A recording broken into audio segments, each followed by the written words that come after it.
sun was slowly setting on the horizon, pouring golden rays over the imposing Hathaway mansion. The meticulously tended gardens were decorated with twinkling lights, hanging between the centuries-old trees, creating a magical atmosphere for Savannah's 20th birthday party. The heiress to the Hathaway fortune, with her long black hair and amber eyes that hypnotized anyone who dared gaze into them for more than a few seconds, wore a stunning black dress that accentuated her youthful curves. Her tanned skin contrasted with the shimmering fabric as she circulated among the guests, accepting expensive gifts and formal embraces from people she barely knew, but whom her stepfather, Thaddeus, had insisted on inviting. She smiled, but her eyes revealed a calculated coldness that was her trademark. "I'm bored with these old people, Piper.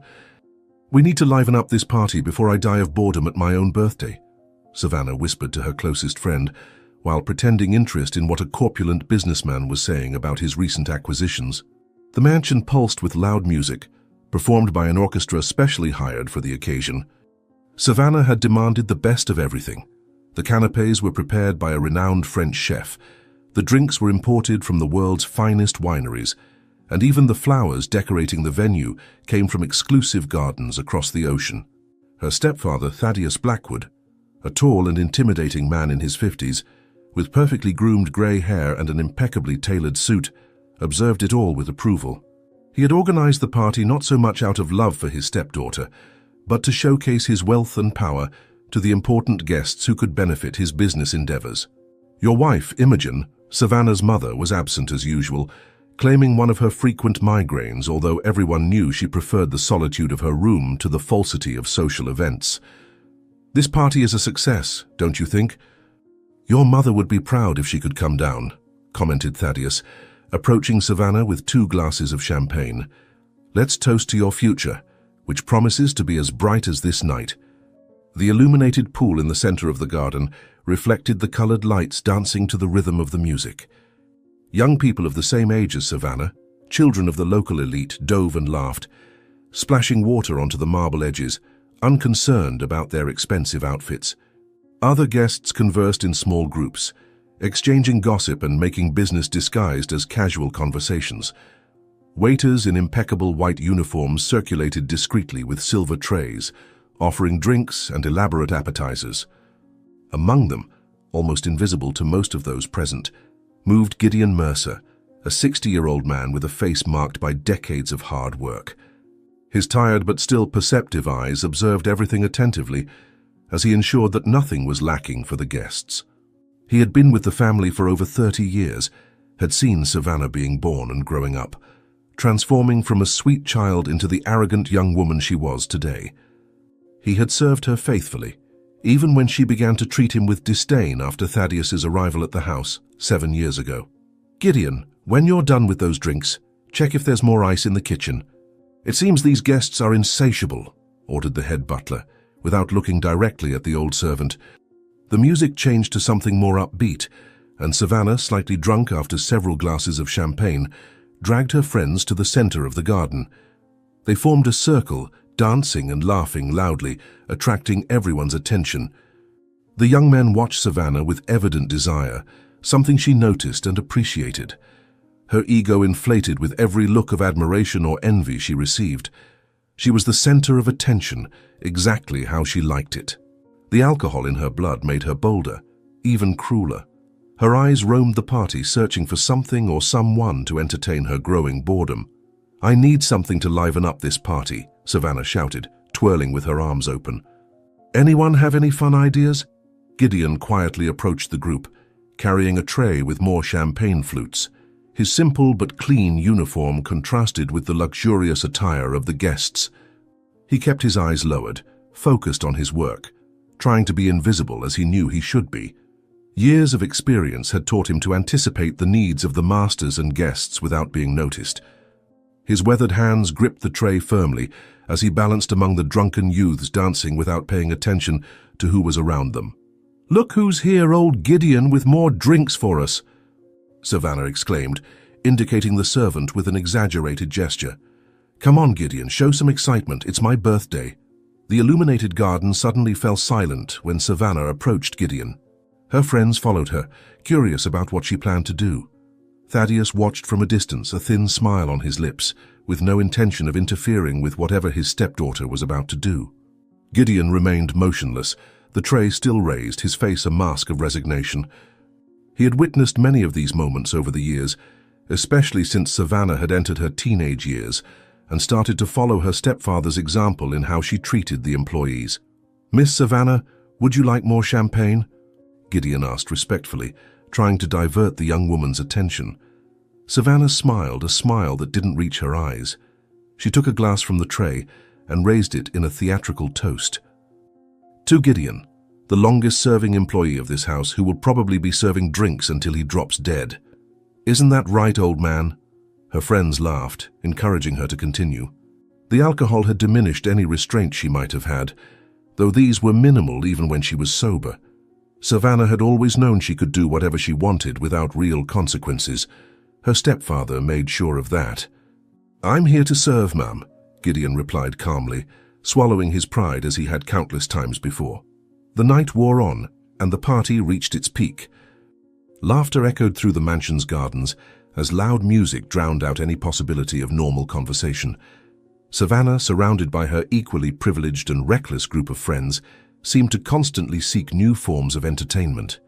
Her eyes, slightly glazed from excessive alcohol, fixed again on Gideon, who continued to work diligently, collecting empty glasses and discreetly cleaning up any mess left by the less careful guests. A cruel idea formed in her drunken mind, and a malicious smile curved her rose-painted lips. "You know what would be really fun?" Savannah said, leaning in conspiratorially to her friends. "Let's make old Gideon dance for us. I bet he has moves we've never seen before." With a sharp motion, Savannah deliberately spilled her glass of champagne onto Gideon's uniform as he passed by. The icy liquid spread across the white fabric, creating an embarrassing stain. Gideon stopped, surprised, but said nothing.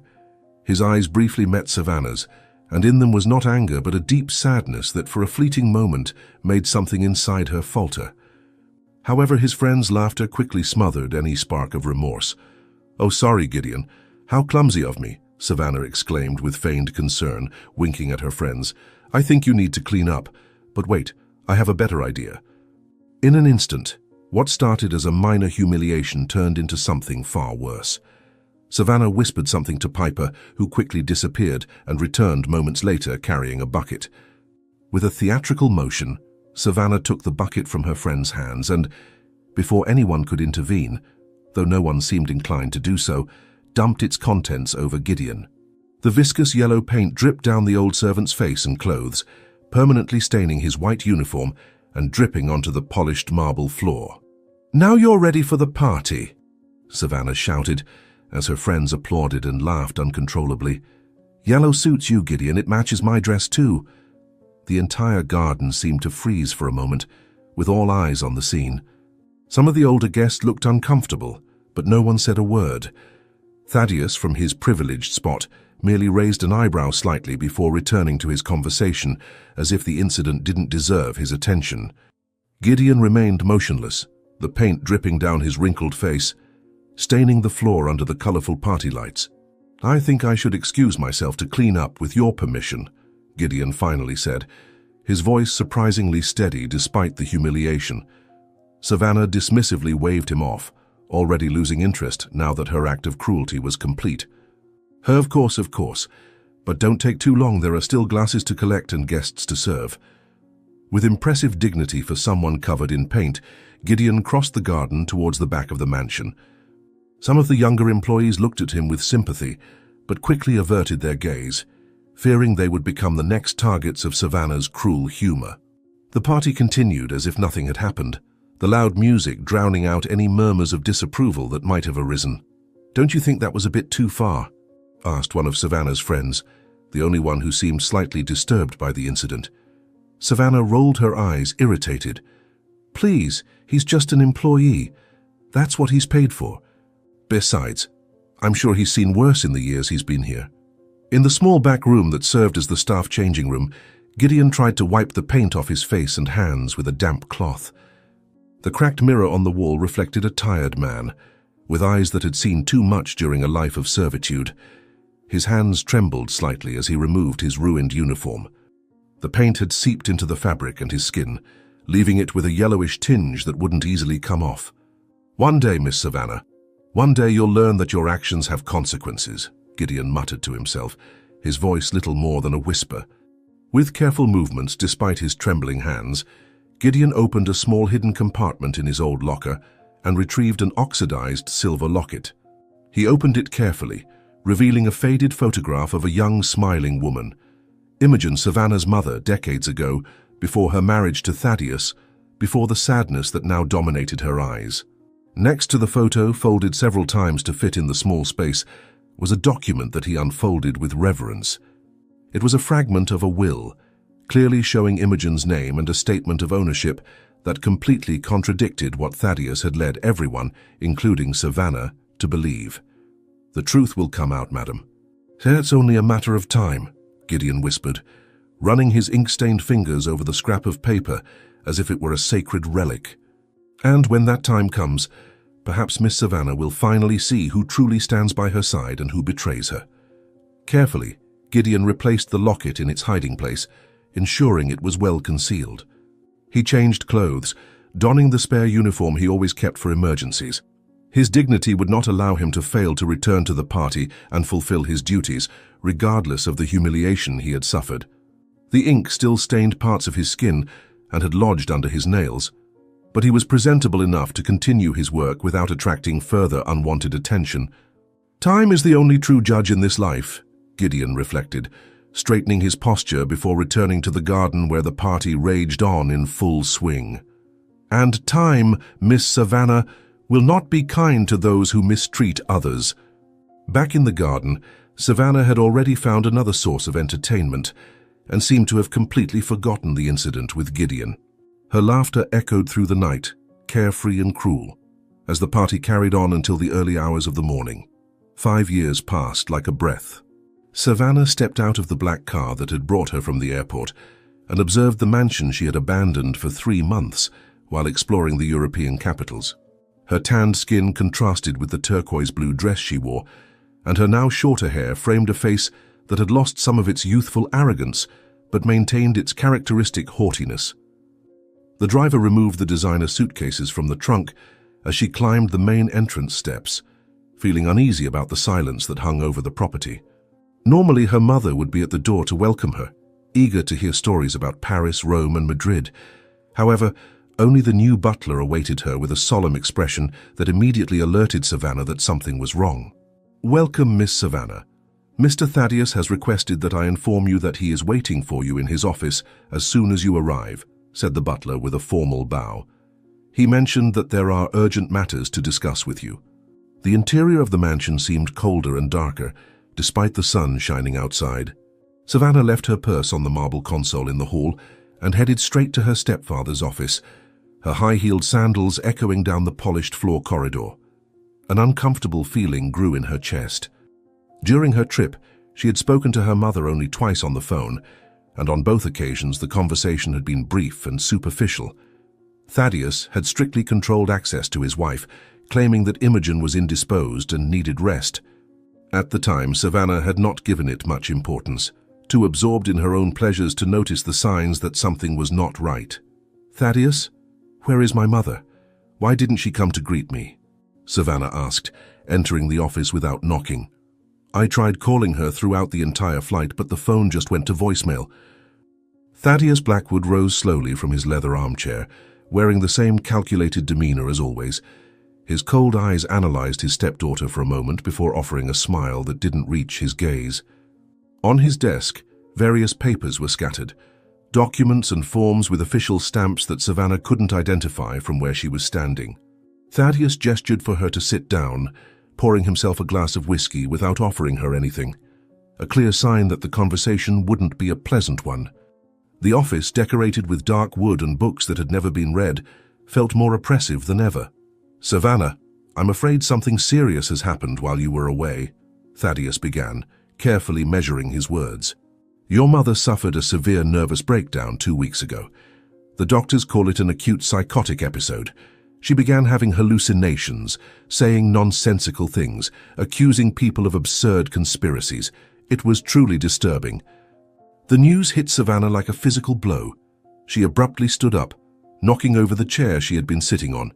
"That's impossible. My mother has always been perfectly lucid. Where is she now? I need to see her immediately." The sky began to darken, as Thaddeus explained with studied calm that he had been forced to commit Imogen to a clinic, a private psychiatric institution on the outskirts of the city.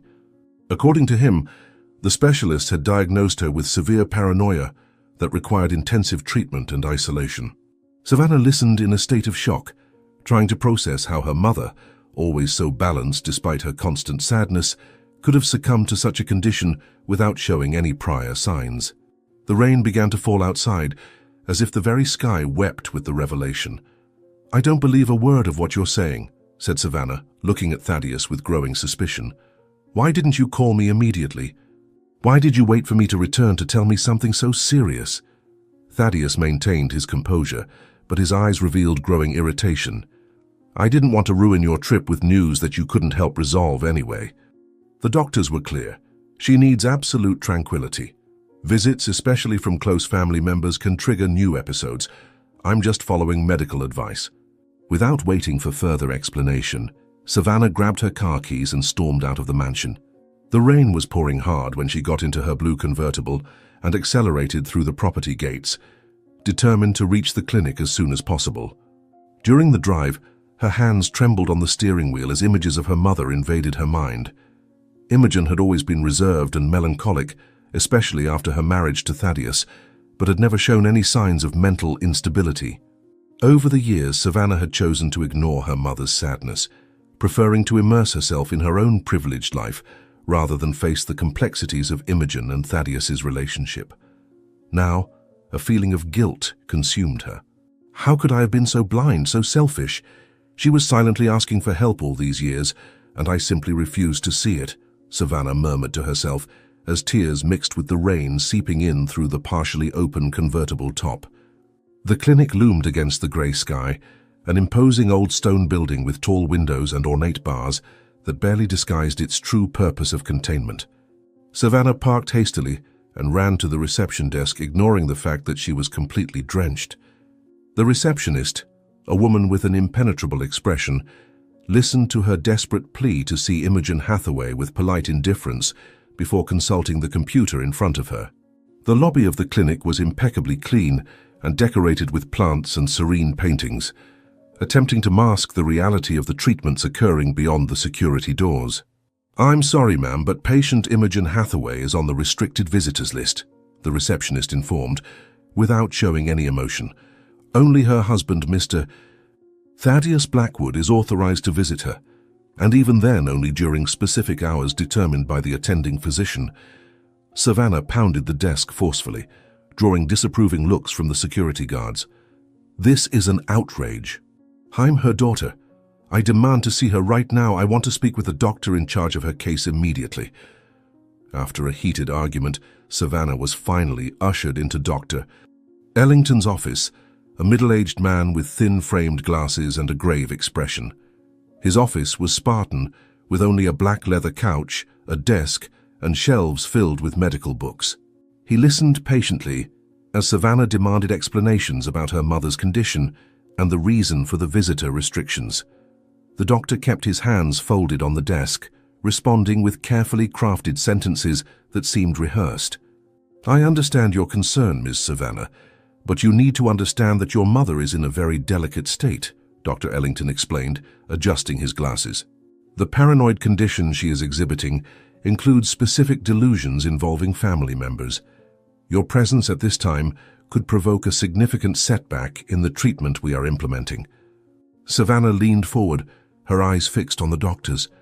"What kind of delusions? What exactly is my mother saying?" The doctor hesitated, briefly averting his gaze before responding. "She has recurring hallucinations about conspiracy and theft. She claims that her stepfather is stealing her fortune, forging her signature on documents, and intends to keep her imprisoned forever. Classically, they are manifestations of a severe paranoid condition, especially considering that there is absolutely no evidence to support such allegations." Suspicion grew instantly in Savannah's heart. Her mother's hallucinations, echoed doubts she herself had harbored about Thaddeus over the years. His excessive control over the family's finances, the gradual isolation of Imogen, the frequent changes of staff working at the mansion. In particular, she remembered old Gideon suddenly fired shortly after her birthday party, without any convincing explanation.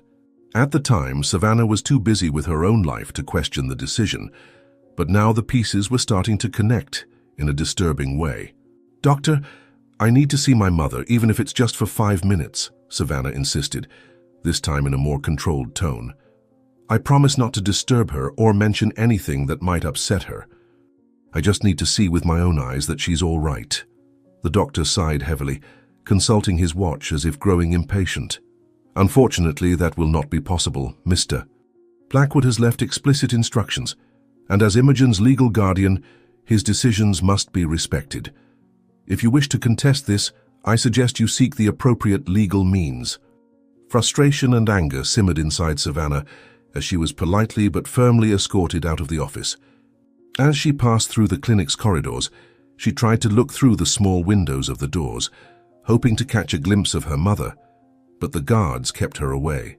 The muffled sounds coming from some rooms, murmurs, occasionally a scream, sent shivers down her spine. This place, despite its elegant facade, held real suffering behind its walls. "I'm going to find out what's going on here, Doctor. What if my mother is being held against her will, or if her treatment is inadequate? I promise there will be consequences," Savannah threatened before being led out.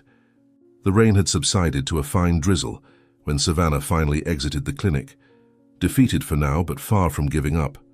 Her brain was working frantically, trying to formulate a plan to uncover the truth about her mother's condition and Thaddeus's possible machinations. She was so absorbed in her thoughts that she almost didn't notice the hunched figure rummaging through a trash can near the parking lot. It was an elderly man wearing tattered and soiled clothes, with a disheveled grey beard partially covering his face. Something about his movements caught Savannah's attention, a certain precision that seemed out of place for someone living on the streets. "Pretty lady seems worried. Problems at the madhouse clinic?" the old beggar said without fully raising his face. "Not everyone in there is crazy, you know. Some just know too much." Savannah was about to ignore the man and head to her car when a chill ran down her spine. There was something strangely familiar about the beggar's voice, a certain timbre that evoked memories she couldn't quite pinpoint.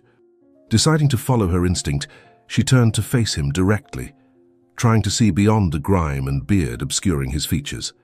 That's when their gazes met, tired but still perceptive eyes that watched her with an unsettling intensity. A flash of recognition coursed through Savannah, though she couldn't quite identify where she knew that look from. "Who are you?" Savannah asked, taking an involuntary step toward the beggar. "Do we know each other from somewhere?" The man averted his gaze quickly and began limping away. "Time changes people, ma'am. Some go up in life, others fall, but the eyes always tell the true story." Before Savannah could pursue him, the beggar vanished into an alley, leaving her paralyzed in the parking lot with the fine rain dampening her face and the unsettling feeling that the answers were closer than she imagined. The night was restless for Savannah. The encounter with the familiar-looking beggar haunted her dreams, intertwining with distressing images of her mother, trapped in a padded cell. She awoke determined to investigate her family's financial situation more deeply. Dressing in nondescript clothes, she drove to the bank where her mother had kept her primary accounts since before marrying Thaddeus. The middle-aged manager, who had served the family for decades, greeted her with a tense smile that quickly faded when Savannah requested Imogen's account statements for the past 6 months. Seated in the leather armchair of the private office, Savannah watched the manager type into the computer, his face gradually taking on an expression of increasing discomfort. "Miss Savannah, I'm afraid I cannot provide that information. Your stepfather, Mr. Thaddeus, was appointed sole power of attorney over those accounts 3 months ago. Any information must be requested by him," the manager explained, avoiding her direct gaze. Those were his explicit orders, with legal documentation. Savannah leaned forward, her voice low but firm. "We're talking about my mother's fortune, which my father built up over years. How can it be restricted from me, the sole heir? I'll show you the power of attorney my mother gave me before I traveled." She took from her purse a document Imogen had signed, granting Savannah access to the accounts in case of emergency. The manager examined the paper carefully, but his face remained unchanged. The manager returned the document with a heavy sigh, explaining that the more recent power of attorney, signed by Imogen 3 months ago, revoked any previous instrument. According to this new document, Thaddeus had complete control over all of his wife's financial assets while her medical treatment lasted. The visibly uncomfortable manager suggested that Savannah speak directly with her stepfather to clarify the situation. Savannah's intuition rang alarms in her mind. Something was deeply wrong. She requested at least the current balance of the accounts, information which the manager, after hesitating, provided on a slip of paper. Upon seeing the numbers, Savannah felt her blood run cold. The accounts, which should have contained millions, showed laughable values compared to what she knew her mother had. This is impossible. These accounts had at least 10 times this amount 6 months ago. Where did all that money go? Exclaimed Savannah, her voice rising enough for the secretary outside to look worriedly through the glass door. I demand to see all transfers made in that period. The return to the mansion was marked by a contained fury that made Savannah's hands tremble on the steering wheel. Upon entering, she completely ignored the housekeeper trying to inform her about lunch, heading straight for Thaddeus's office. She found it empty, but his laptop remained open on the desk. Without hesitation, Savannah sat down in the leather chair and began browsing through the files. Most were password protected, but some folders remained accessible. Among them, she found scanned bank documents, transfers to overseas accounts, and most alarmingly, several documents bearing her mother's signature on dates after her hospitalization.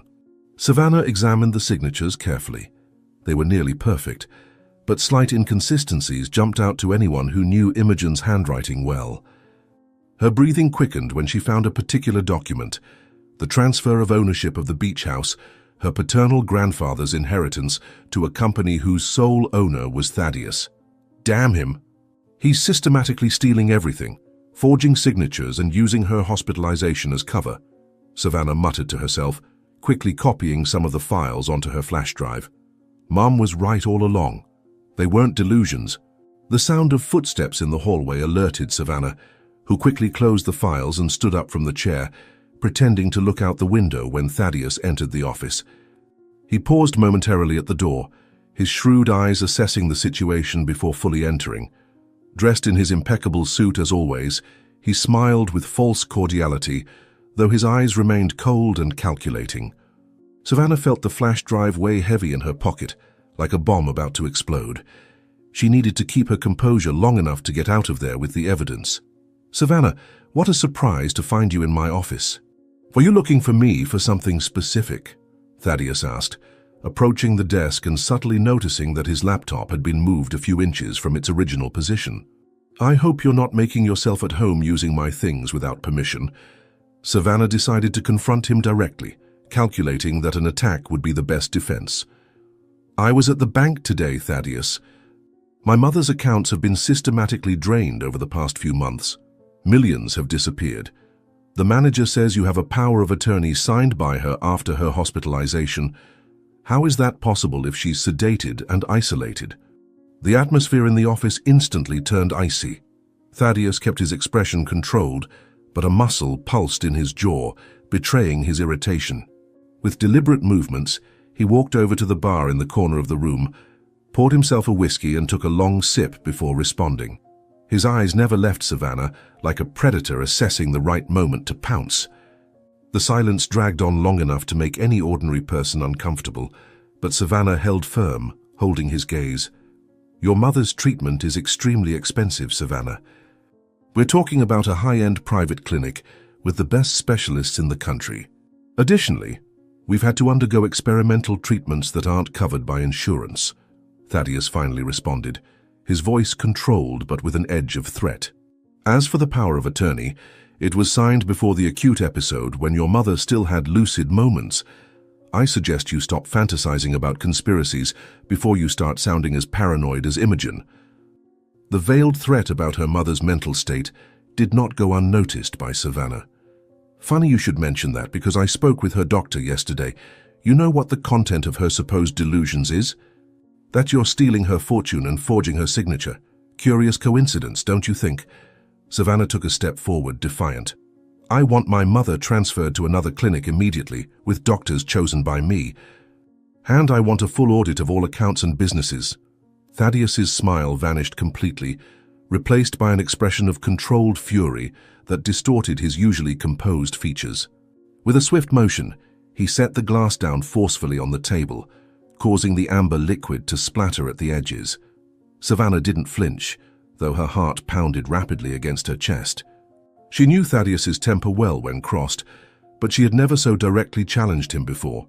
Something about her mother's situation, the palpable injustice of what was happening, gave her a courage she didn't know she possessed. You have no idea who you're dealing with, Savannah. You grew up spoiled, believing the world revolves around you. You never had to work for anything, never had to fight. I came from nothing, built everything with my own 2 hands, Thaddeus hissed, leaning in dangerously close. I'm not going to let an ungrateful, presumptuous girl destroy everything I've achieved. Your mother is exactly where she needs to be, getting the treatment she requires. As for the money, every penny is being used legitimately. Savannah felt the first stirrings of real fear, but held her ground. Is that what you tell the doctors too? The judges, the bank managers? That you're using the money legitimately while transferring properties to shell companies overseas? Do you think I'm as stupid as the people you usually manipulate? She backed toward the door, keeping her eyes fixed on him. This isn't over, Thaddeus. I'm going to find out exactly what you've done, and I'm going to make sure you pay for it. Thaddeus's eyes narrowed dangerously, and for a moment Savannah thought he might advance on her. Instead, he merely adjusted his tie knot and regained his superficial composure, though the anger still simmered beneath the surface. Do whatever you think is best, darling. But remember, your mother is under my legal guardianship now. A judge certified her mental incapacity and appointed me her conservator. Any action of yours against me will be seen as, well, the same kind of paranoia that afflicts Imogen. The apples don't fall far from the tree, as they say. The implicit threat in Thaddeus's words left no doubt in Savannah's mind. He was suggesting that he could easily have her committed as well, using the supposed family history of mental issues as justification. With the control he exerted over doctors and possibly judges, it wouldn't be difficult. Savannah needed to temporarily back down, find a safe place to analyze the information she had gathered, and devise a plan. Without saying another word, she turned and left the office, feeling Thaddeus's eyes burning into her back. This isn't over, Savannah promised herself, hurrying to her room. He won't win so easily.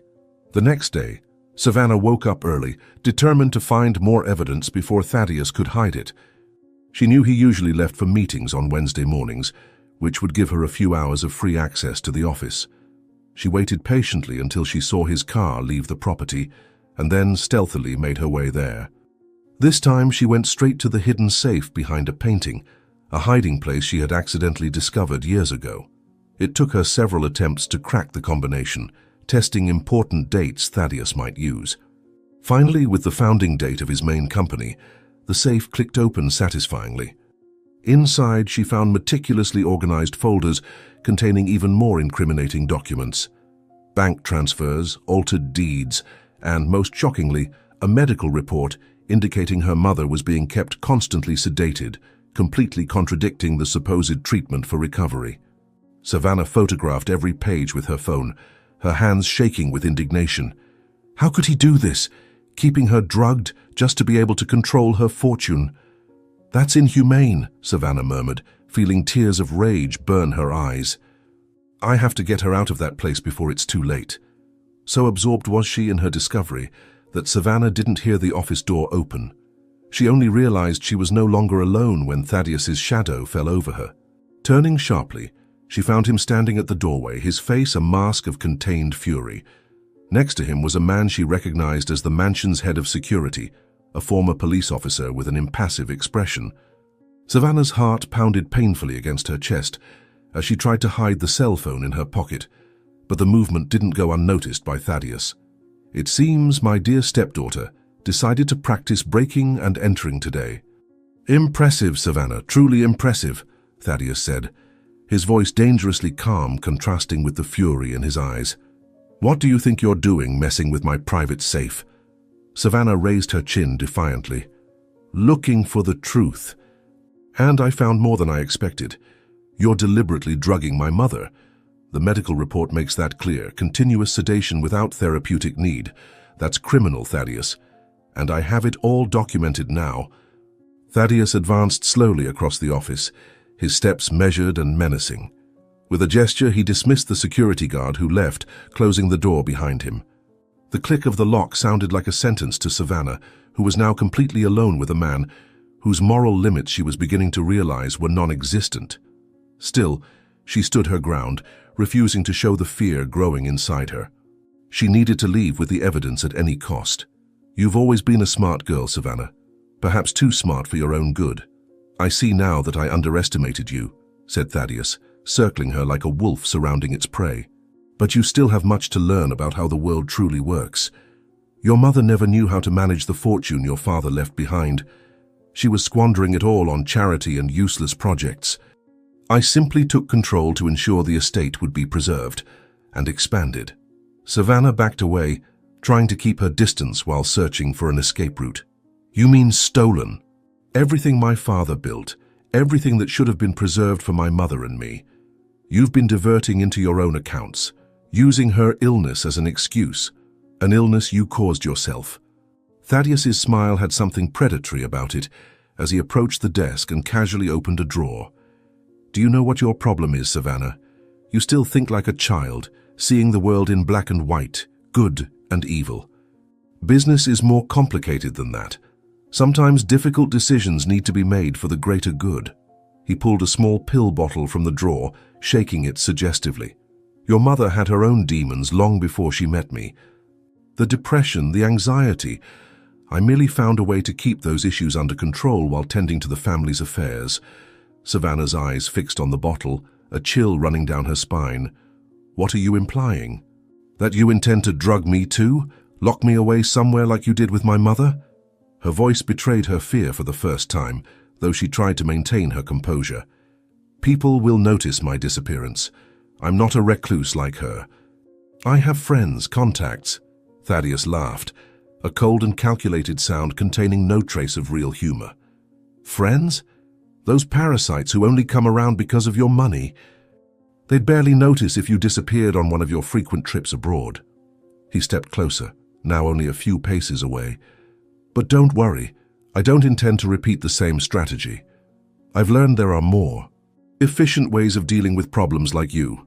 Thaddeus's gaze held something so menacing that Savannah felt her legs go weak. In a desperate move, she flung a heavy folder of documents at him and ran for the door.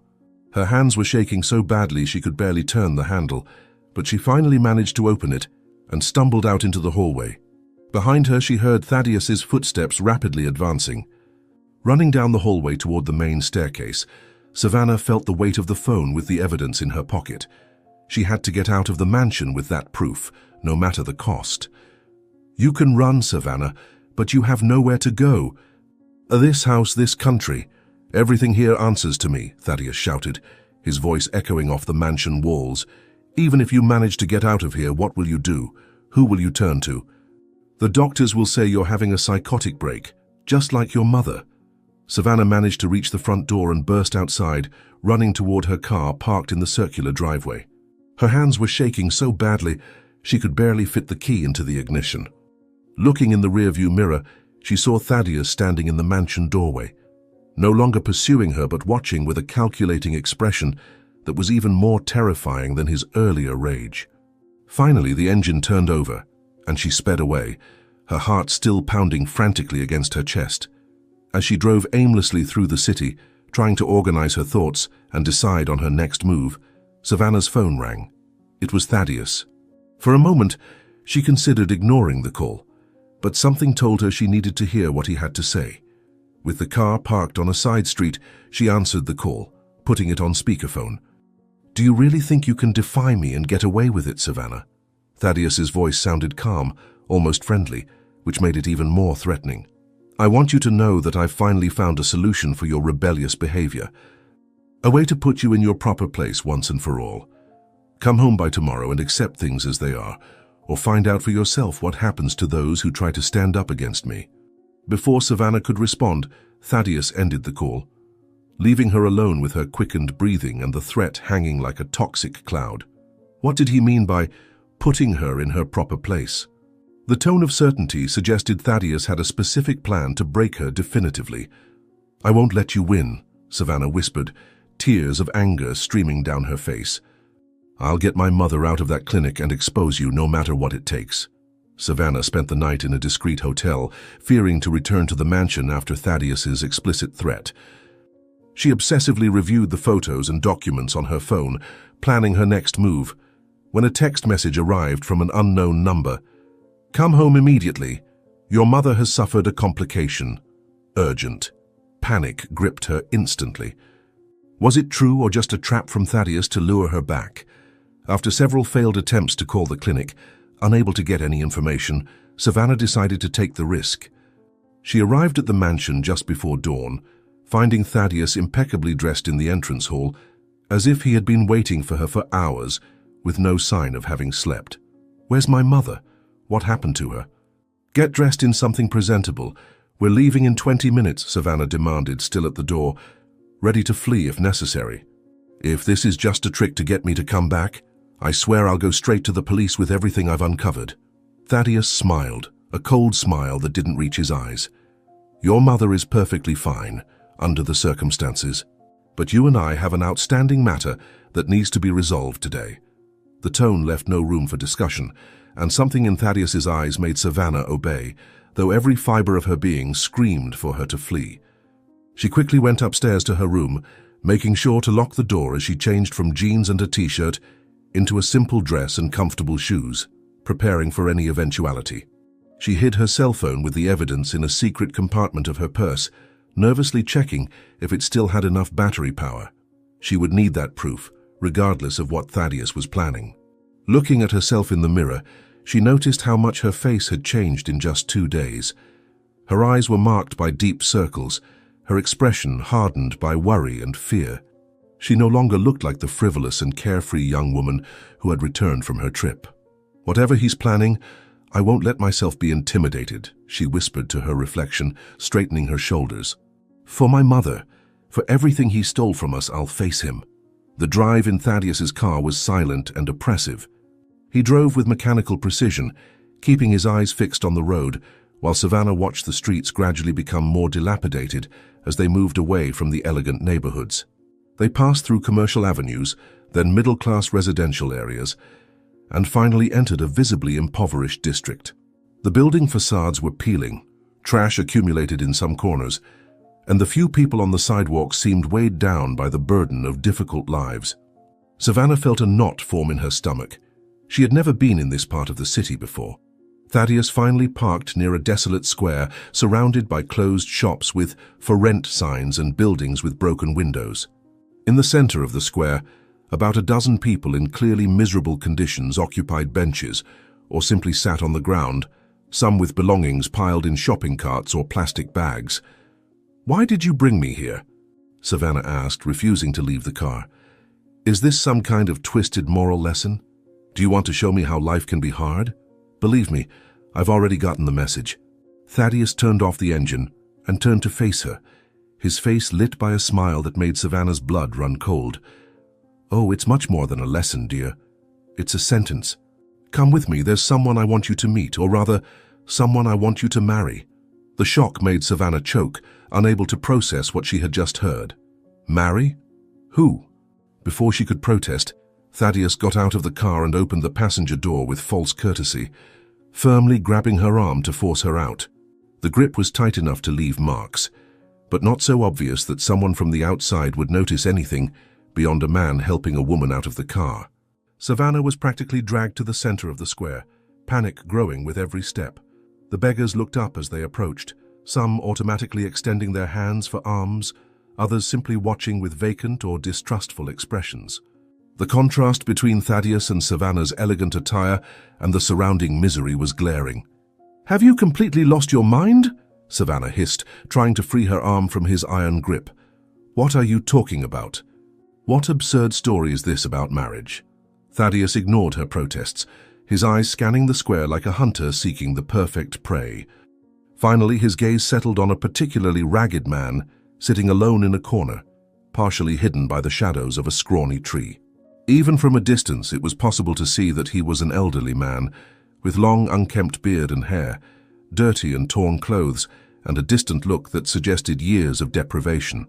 Without hesitating, Thaddeus led Savannah directly to the man, who looked up as they approached, revealing surprisingly lucid eyes in a face marked by time and hardship. "This," announced Thaddeus, pointing at the beggar as one points at an object in a shop window, "will be your future husband, Savannah. A perfectly suitable union for someone who insists on defying my authority and threatening everything I have built." The beggar slowly rose to his feet, as if each movement was painful. His posture was slightly hunched, but he still maintained an inexplicable dignity that seemed out of place in someone in his condition. He looked from Thaddeus to Savannah with an expression that mixed confusion and something more, something Savannah couldn't immediately identify. The idea was so absurd, so completely insane, that for a moment she thought it was some kind of cruel joke, an attempt to scare her into giving up her investigations. "You're delirious," Savannah responded, partially regaining her composure. "This is ridiculous even for you, Thaddeus. You can't force anyone to marry. We're in the 21st century, not some twisted medieval fairy tale."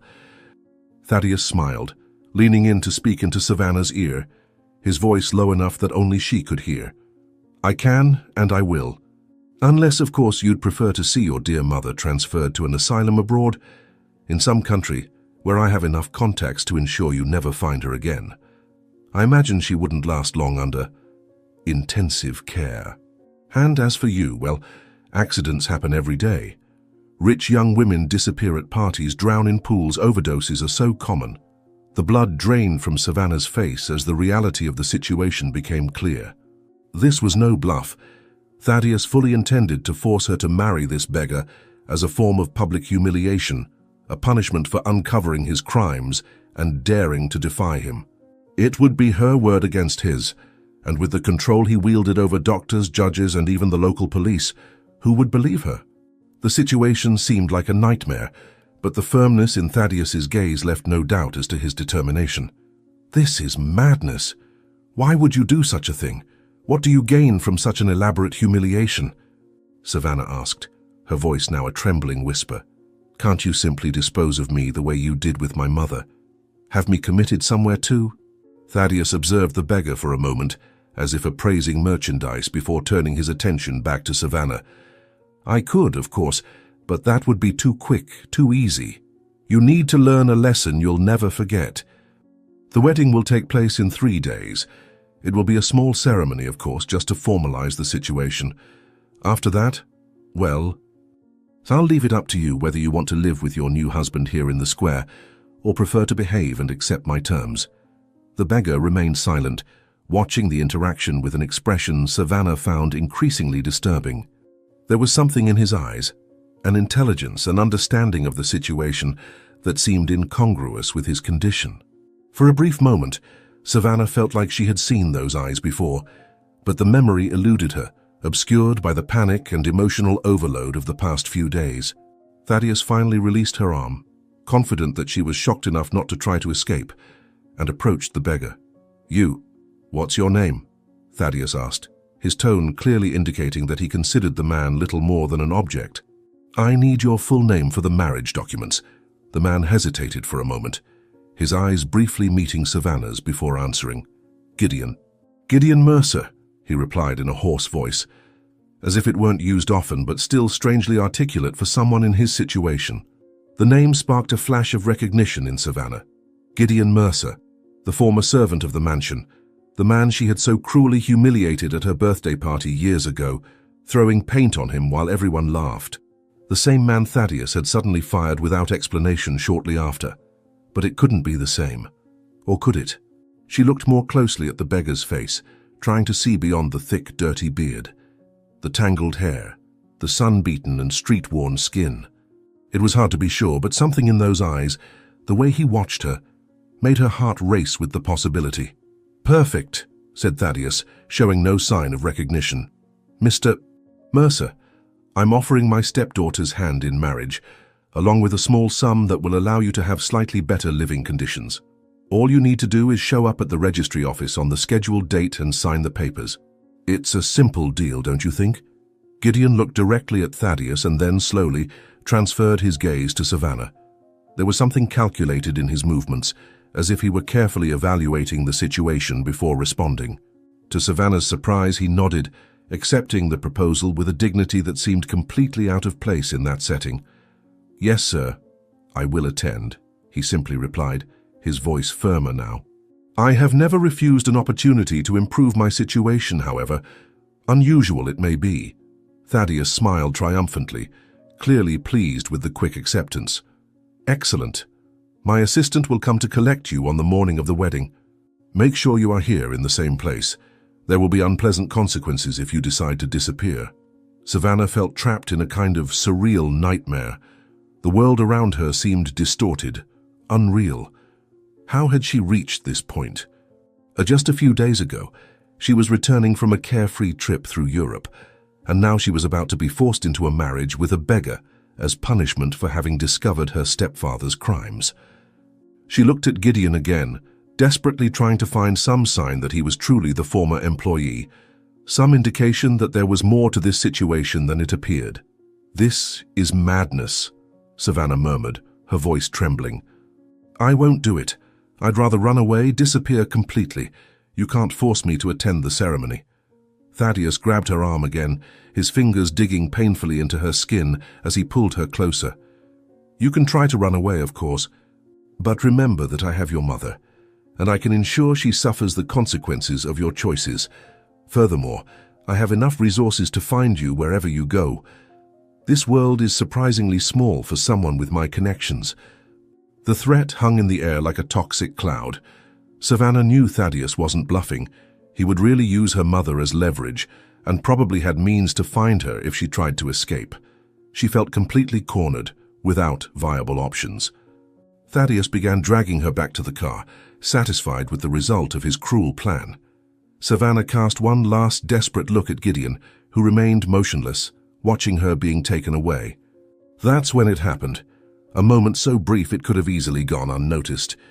As Thaddeus turned to open the car door, his back to the square, Gideon looked directly into Savannah's eyes and made an almost imperceptible movement with his head, as if wanting to convey some silent message.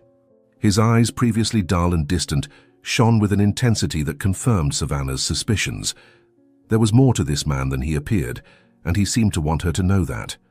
The moment lasted only a second before Thaddeus turned around again, but it was enough to plant a seed of hope amidst the despair consuming her. "In the car. Now," Thaddeus ordered, pushing her into the passenger seat. "The wedding preparations start today. It will be a memorable event, I assure you."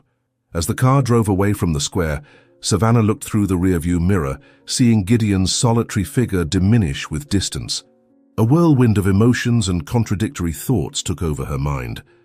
Was it possible that this beggar, this man Thaddeus had randomly chosen to humiliate her, was actually someone from her past? And if he really was Gideon, what did that mean?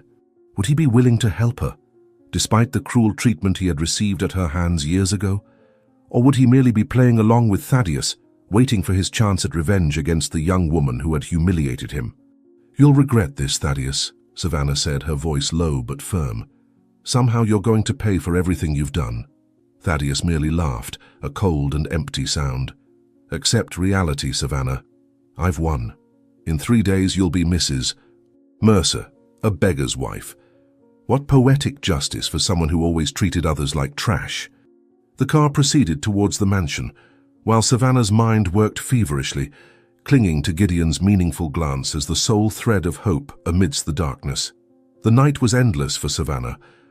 After returning to the mansion, Thaddeus locked her in her room, confiscating her phone and informing her with an icy smile that he would keep her under constant surveillance until the wedding. Security was reinforced, new men patrolled the corridors and gardens, and the maid who brought her dinner whispered in a frightened tone that she had orders to immediately report any suspicious behavior. Savannah remained awake, watching the shadows move across the ceiling as her mind raced.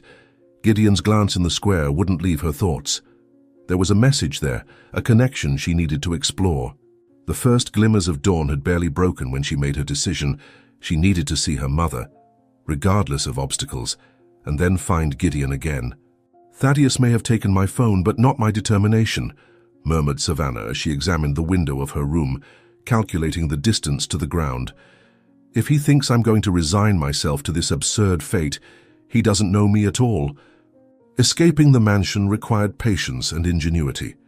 Savannah waited until the changing of the security guards created a brief window of opportunity. Using tied bedsheets and the climbing vine growing on the outer wall, she managed to descend into the garden unnoticed. Her heart pounded violently against her chest as she slipped through the bushes, avoiding the security cameras whose positions she had memorized over the years.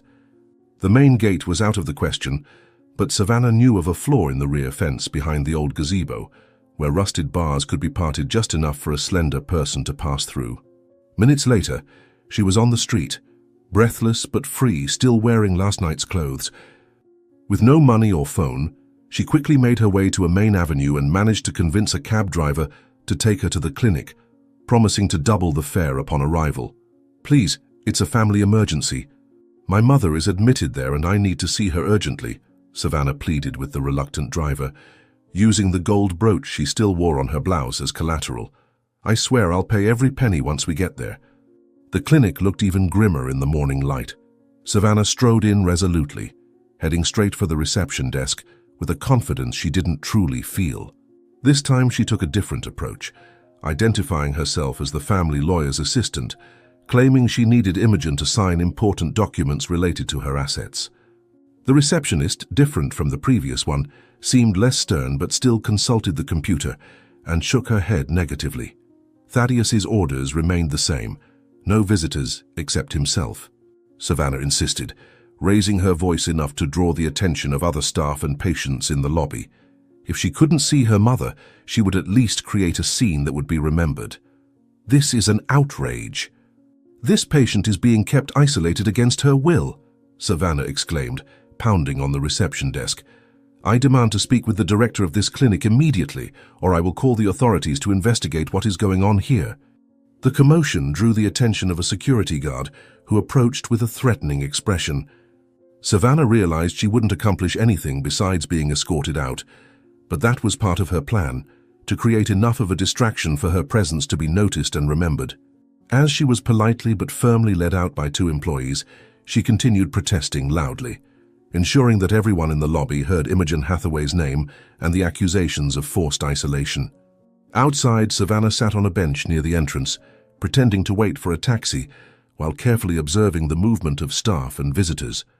She knew her chance of seeing her mother that day was practically non-existent, but something told her to remain there, as if fate had one more card yet to play. "They can't keep her locked up forever," thought Savannah, tears threatening to fall. "Somehow I'm going to get my mother out of that place, even if I have to tear down the walls with my own hands." After nearly an hour of waiting, Savannah was about to give up when she noticed a familiar figure limping discreetly through the parking lot. Her heart instantly raced. It was the beggar from the square, Gideon, still in the same ragged clothes but walking with a defined purpose. He didn't look in her direction, but his trajectory would take him to a small grove behind the clinic, away from prying eyes. Savannah hesitated for only a second before following him, keeping enough distance not to be noticed by any security. The grove was small but dense enough to offer privacy, with ancient trees creating a natural barrier between the clinic and a quiet street. Gideon stopped in a small clearing, as if waiting, and slowly turned as he heard Savannah's approaching footsteps. "I knew you'd come here today." "The daughter finally worried about her mother," said Gideon, his voice clearer and more articulate than the day before, without the rough tone of one who lives on the streets. "It took quite a long time, don't you think, Miss Savannah?" The official recognition hit Savannah like a bolt of lightning. It was really him, the employee who had faithfully served her family for decades, the same man she had so cruelly humiliated years ago. Shame and shock momentarily left her speechless, but the urgency of the situation quickly overcame any embarrassment. She approached hesitantly, studying the now partially visible face beneath the unkempt beard and dirty hair. The eyes were unmistakable, the same ones that had watched her with silent dignity as she laughed at his humiliation. "Gideon, "It is really you. I suspected it yesterday, but I couldn't be sure," said Savannah, her voice trembling. "Why are you here? How did you know I would come? And why did you accept this absurd proposal from Thaddeus?"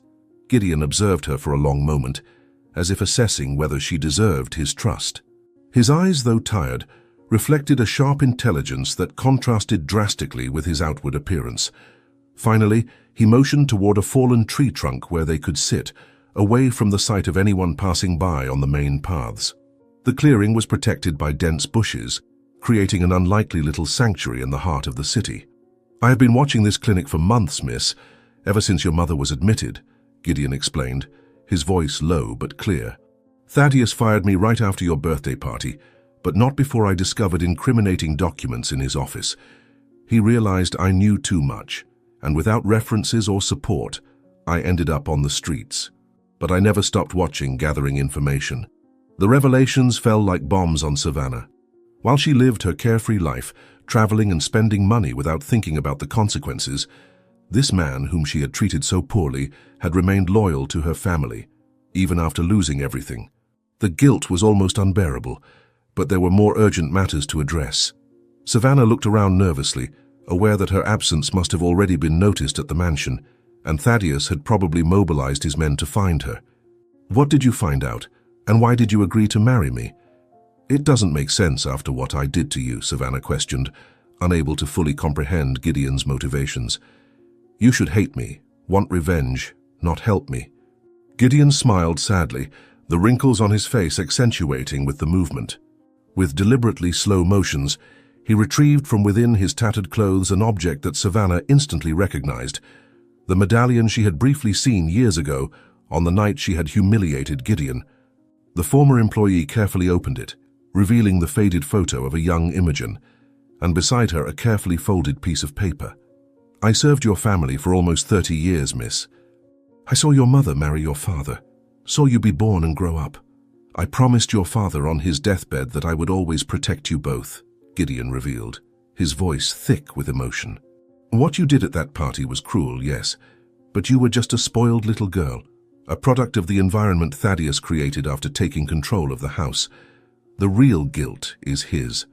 The paper inside the medallion, which Gideon was now carefully unfolding, was a partial page of a legal document.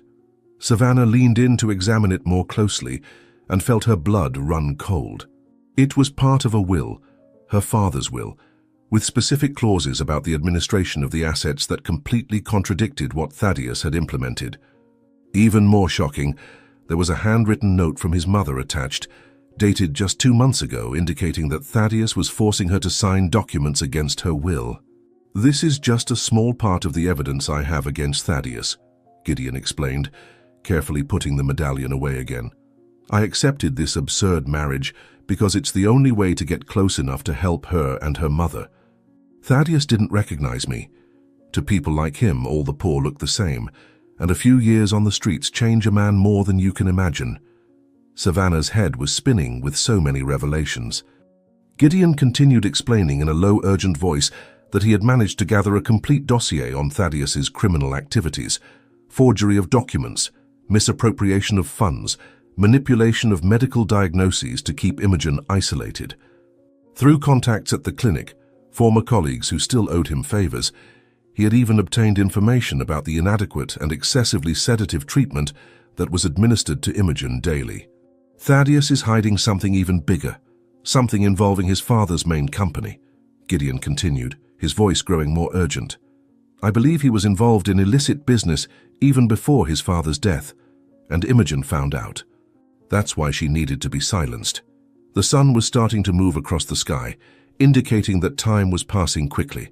Savannah knew they needed to act soon, before they were discovered. "Where is this complete evidence? We need it immediately to take to the police, a judge, someone who can help." Gideon stood up, his eyes now alert to sounds around them. "The evidence is hidden in a place Thaddeus would never think to look.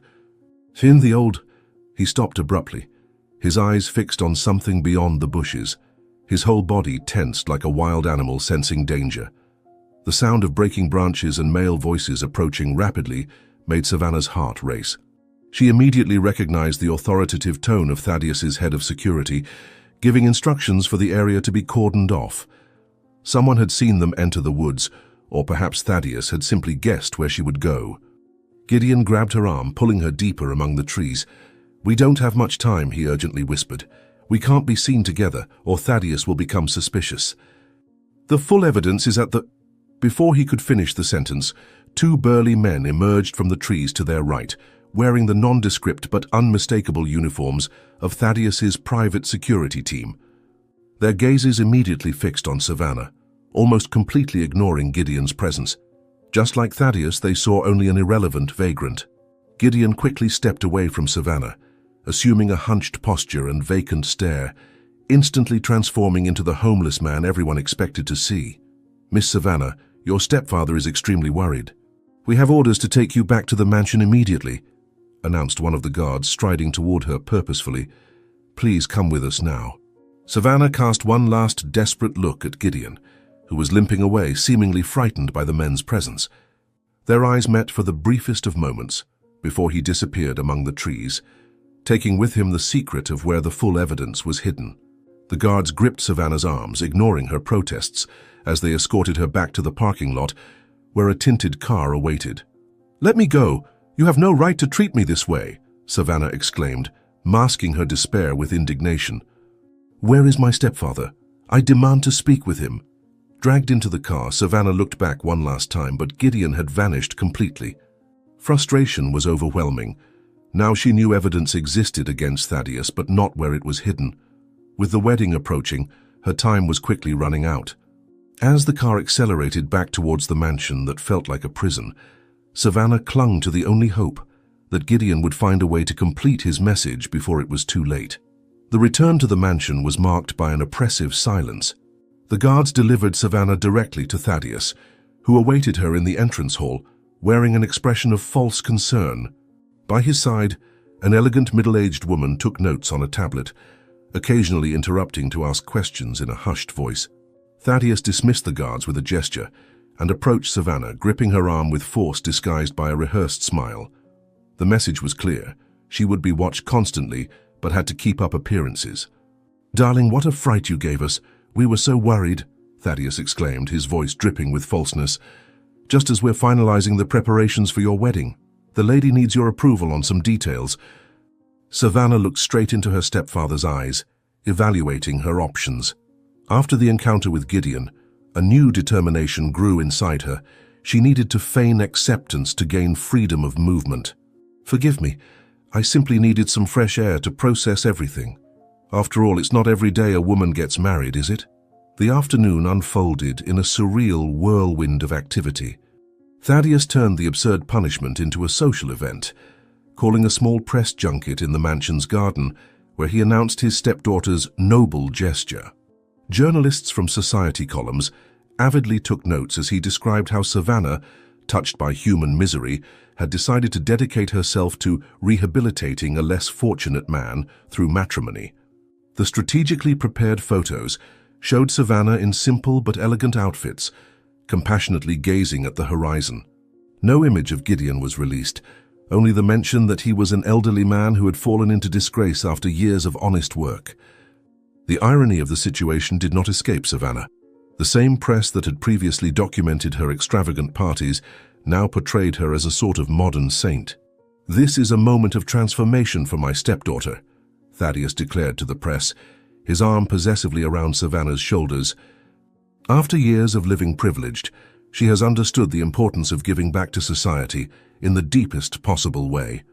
When the journalists finally left, Thaddeus gathered the servants in the main hall, formally announcing the marriage and distributing tasks for the intimate ceremony that would soon take place.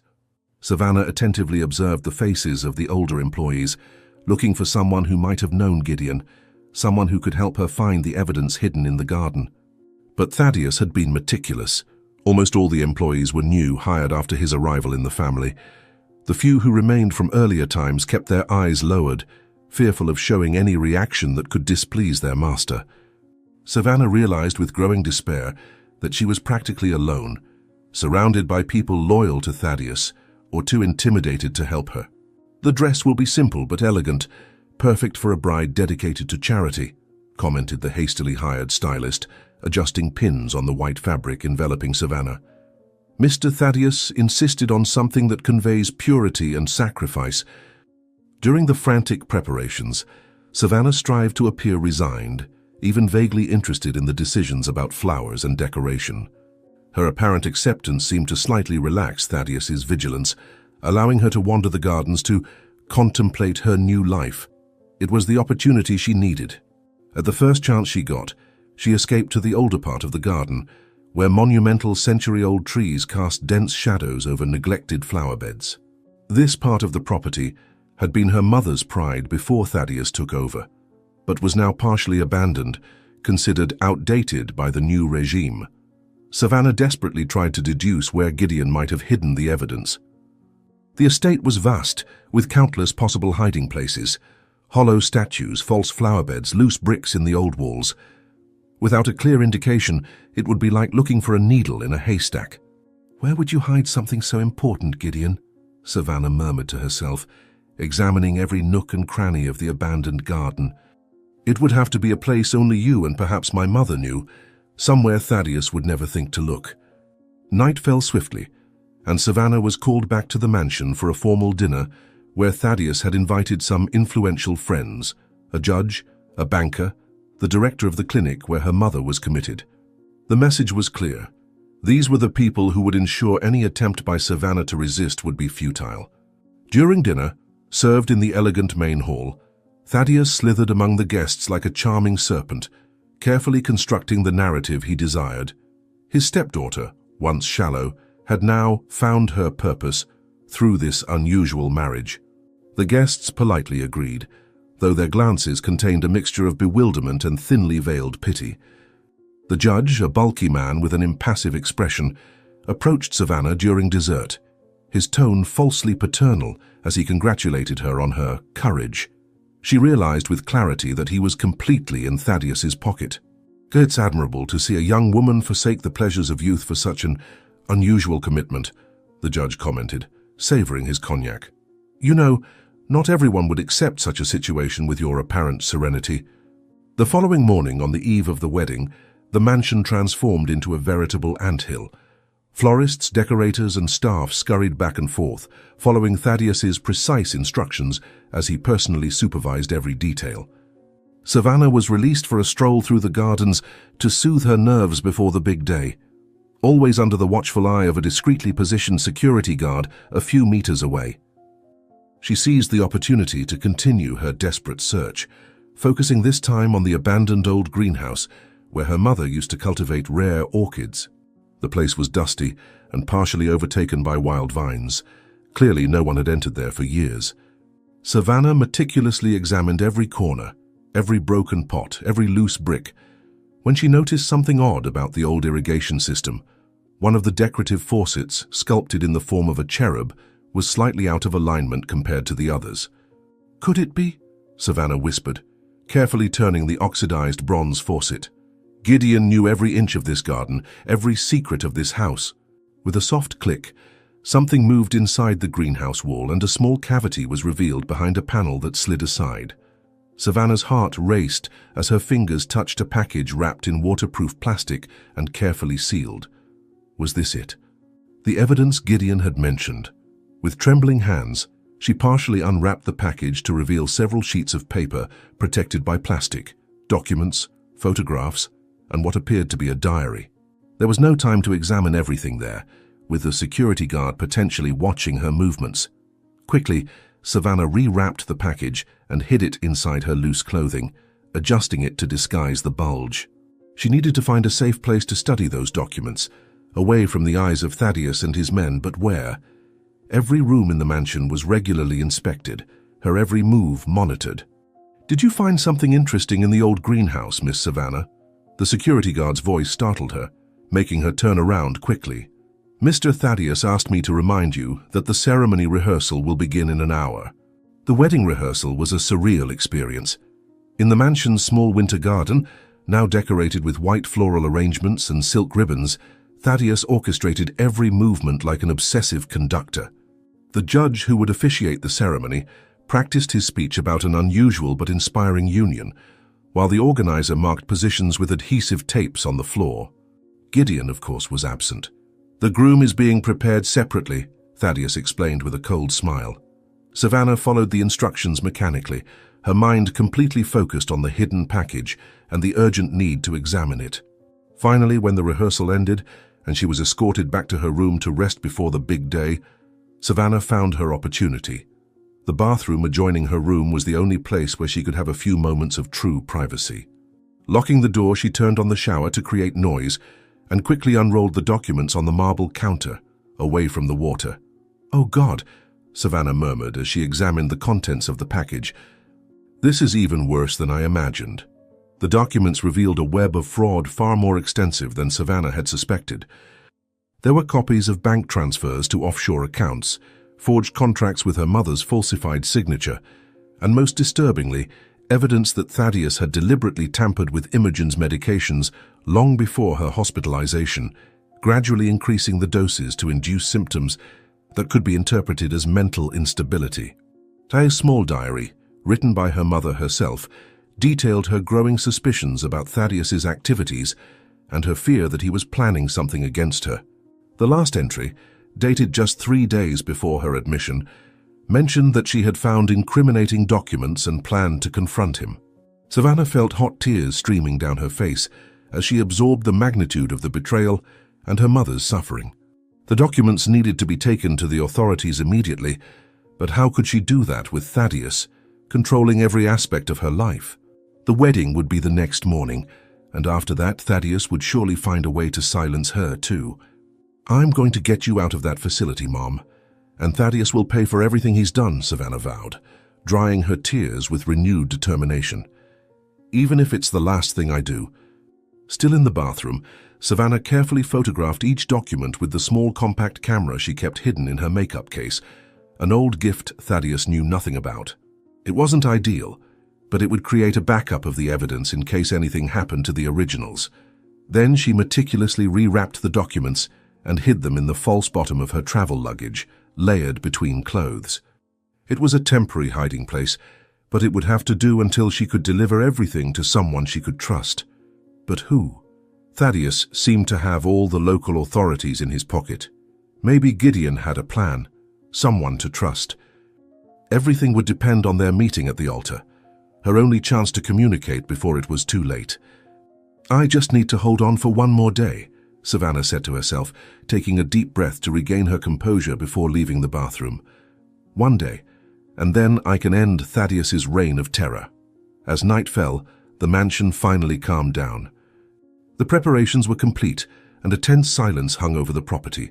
Savannah, unable to sleep, walked down the second-floor hallway, looking like nothing more than a nervous bride to the security guards who discreetly watched her.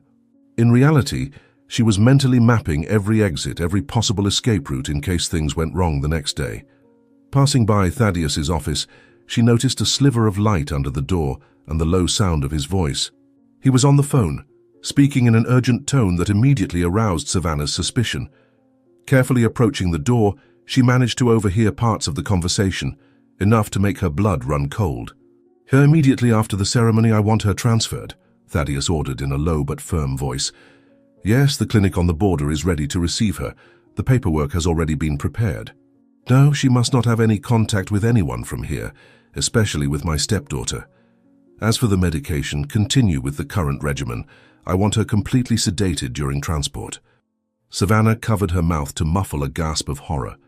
Thaddeus planned to transfer her mother abroad after the wedding, to a place where she could never find her.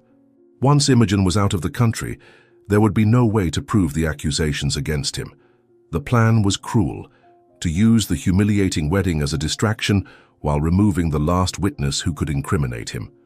Savannah realized she was out of time. The wedding would be her only chance to act before her mother disappeared. "Confirm the ambulance will be ready at noon," Thaddeus continued on the phone. "While everyone is distracted by the wedding circus, you'll take her out the back of the clinic. By the time Savannah realizes it, it'll be too late." The wedding day dawned with a surprisingly clear sky, as if nature mocked the inner storm consuming Savannah. The first rays of sun had barely pierced through her bedroom curtains when she was already awake. Eyes fixed on the ceiling, as her brain processed the devastating information from the night before. The plan to transfer her mother at noon left her no choice. She had to act before the 11 o'clock ceremony. Lying in bed, still wearing her silk pajamas, Savannah felt the weight of the documents hidden in her suitcase like an anchor of responsibility. The evidence against Thaddeus was secure, but what good would it do if she couldn't stop her mother's transfer to that distant clinic? Panic grew like a wave inside her, making each breath harder than the one before. I can't wait for Gideon or his mysterious plan anymore, Savannah decided, abruptly getting up. If Thaddeus manages to get my mother out of the country, I'll never see her again. The clock showed 5:30 in the morning. There was still time before the house fully awoke for the wedding preparations. Savannah moved silently around the room, changing out of her pajamas into practical clothes. Dark jeans, a black t-shirt, and comfortable sneakers, very different from the wedding dress hanging on a mannequin in the corner. She retrieved the documents from their hiding place and put them in a small backpack, along with some essential items. Money she kept hidden for emergencies, personal documents, and the small camera with the photos of the evidence. The makeup around her eyes concealed the deep shadows, the result of a sleepless night. There was no time for sentimentality. Every second was precious. Her plan was simple and desperate. Escape the mansion before the guards took up their morning posts, catch a taxi to the clinic, and somehow convince a staff member to let her see her mother before the transfer. With the evidence in hand, perhaps she could even convince a skeptical doctor.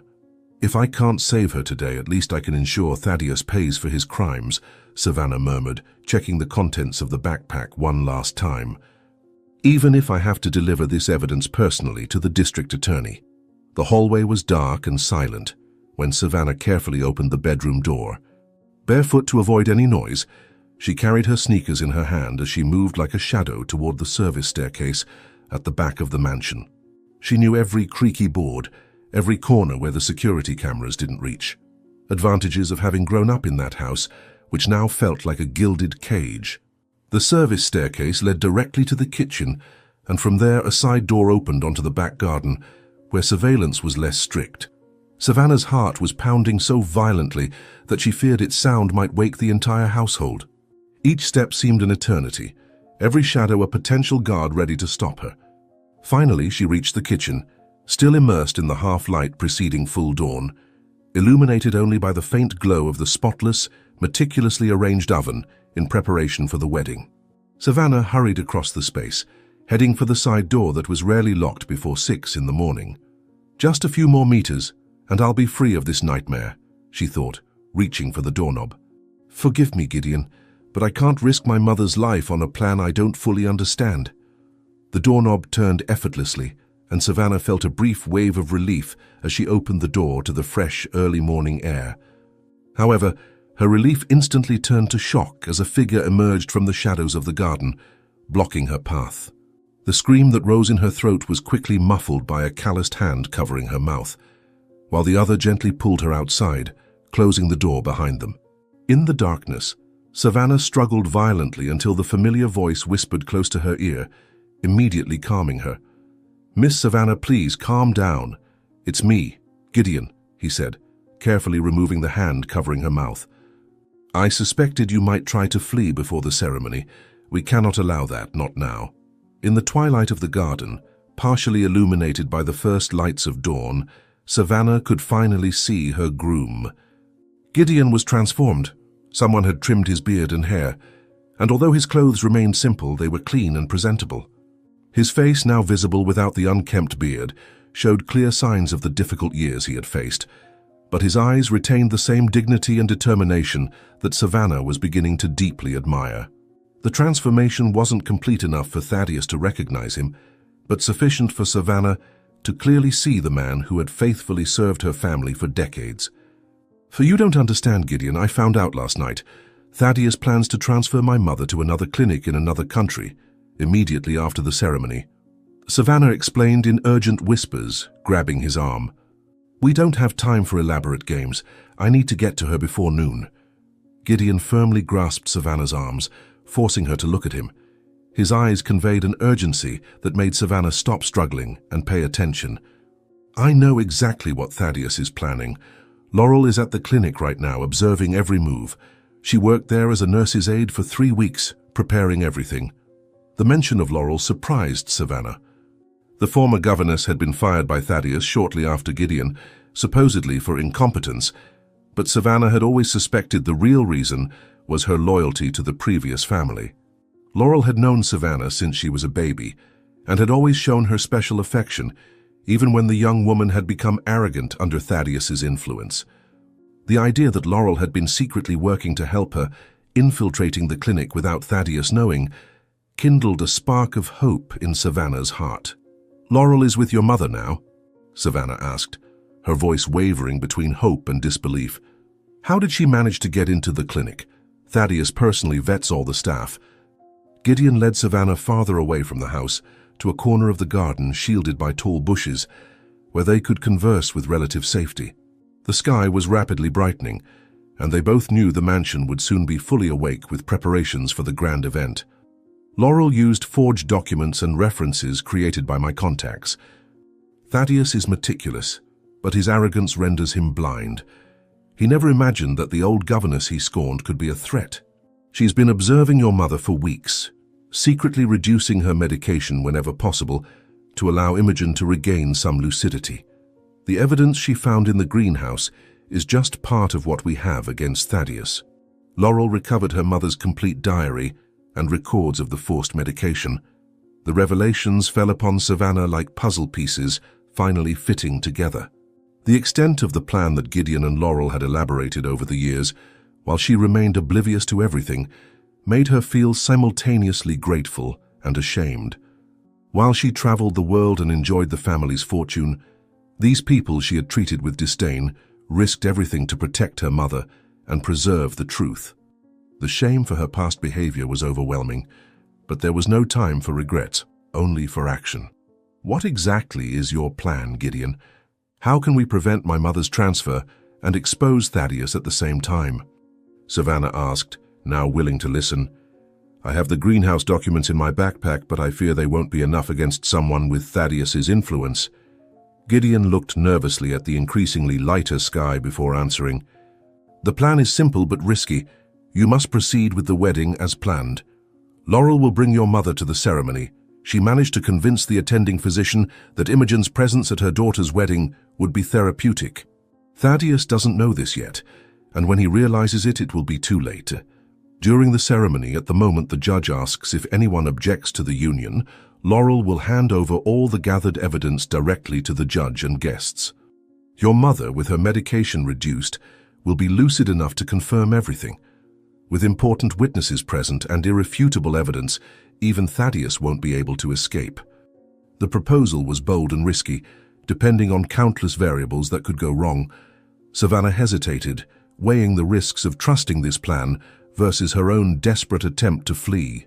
What guaranteed that Laurel would actually be able to bring her mother? And what if Thaddeus found out beforehand?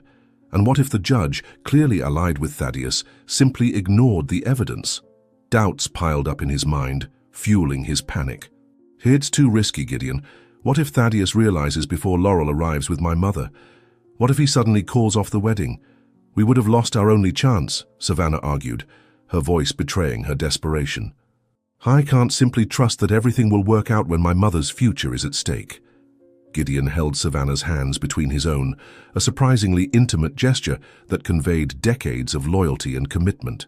"Miss Savannah, I've spent the last 5 years on the streets, watching Thaddeus's every move, documenting every crime, building a network of people willing to help, all for this moment. I know it's hard to trust, especially after everything you've been through, but I ask that you trust me now. Go up to the altar, play your part one last time, and I promise that before noon, Thaddeus will face the justice he deserves."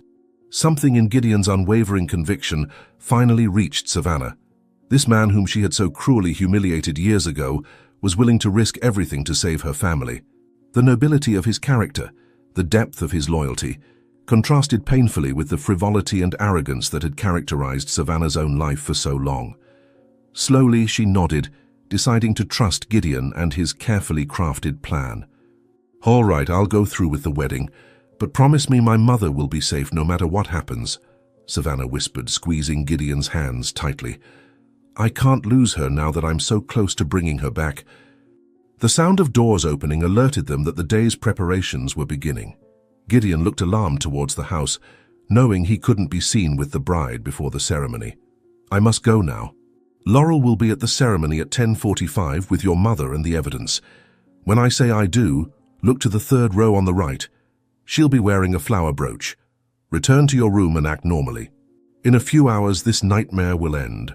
Before they could continue, approaching footsteps made them both turn alarmed. Through the bushes, they saw Thaddeus crossing the courtyard, probably looking for Savannah. Gideon quickly disappeared while she ran to the back door, hoping to return to her room before Thaddeus found her, in unsuitable attire for a bride. The hours leading up to the ceremony passed in a blur of frantic activity. Savannah underwent a calculated transformation. Stylists, makeup artists, and hairdressers worked under Thaddeus's specific orders to create an image that conveyed charitable humility rather than traditional glamour. The dress, though of fine silk, was deliberately chosen in a simple, unadorned style, with a modest length and sleeves that covered her arms. Her hair was arranged in an austere bun, and makeup was applied sparingly to highlight the natural paleness caused by the stress of the past few days. As she looked in the mirror, Savannah barely recognized the woman who had returned from the trip just a week ago. The events had marked not only her face, but also fundamentally altered something in her gaze. The hands adjusting her veil trembled slightly, not from nervousness about the forced marriage, but from anticipation of the confrontation that was to come. "You truly radiate, miss," the makeup artist commented ironically, stepping back to admire her work. "Such a self-abnegating bride. Your groom must be a lucky man." The mansion's chapel, a rarely used space that Thaddeus maintained more for status than religious devotion, had been transformed for the occasion. White and green flowers created an atmosphere of false serenity, while elegant chairs lined up on both sides of the central aisle. Carefully selected photographers were strategically positioned to capture what Thaddeus had called the philanthropic event of the year, the marriage of his wealthy stepdaughter to a beggar as an act of Christian charity. The guests, little more than 30 influential people in the community, conversed in muted tones as they took their seats. Savannah watched it all from a side room, her heart racing with every passing minute. Her gaze constantly swept the small group of guests, searching for the flower brooch that Gideon had mentioned, the signal that Laurel would be present with her mother. So far, there was no sign of either of them. "Everything is going according to plan, dear," Thaddeus asked, suddenly appearing at her side, impeccable in an expensive suit. "Your groom has already arrived, though I must say even in new clothes, he still looks like what he is, a beggar." The clock showed 10:50.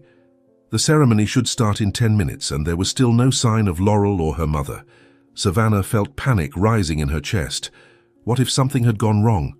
What if Thaddeus had discovered the plan and prevented Laurel from bringing Imogen?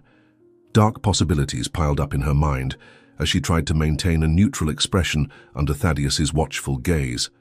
The small organ began to play a soft melody, signaling that the guests should take their places for the start of the ceremony. Thaddeus offered his arm to Savannah, his smile not quite hiding the cruel satisfaction in his eyes. This was his moment of triumph, Savannah's public humiliation as punishment for her defiance, followed by Imogen's permanent removal, the only person who could testify against him. "Smile, Savannah. Some journalists managed to get in, and we want everyone to see your dedication to charity," Thaddeus whispered, painfully squeezing her arm. "After the photos are published, no one will question when you decide to live reclusive for a while, overcoming the sadness of your beggar husband having run off with your money." The first chords of the wedding march echoed through the chapel, signaling the formal start of the ceremony. All the guests stood up and turned towards the central aisle, where Savannah appeared alongside Thaddeus. The aisle seemed endless as she took each measured step, her eyes frantically scanning the faces present.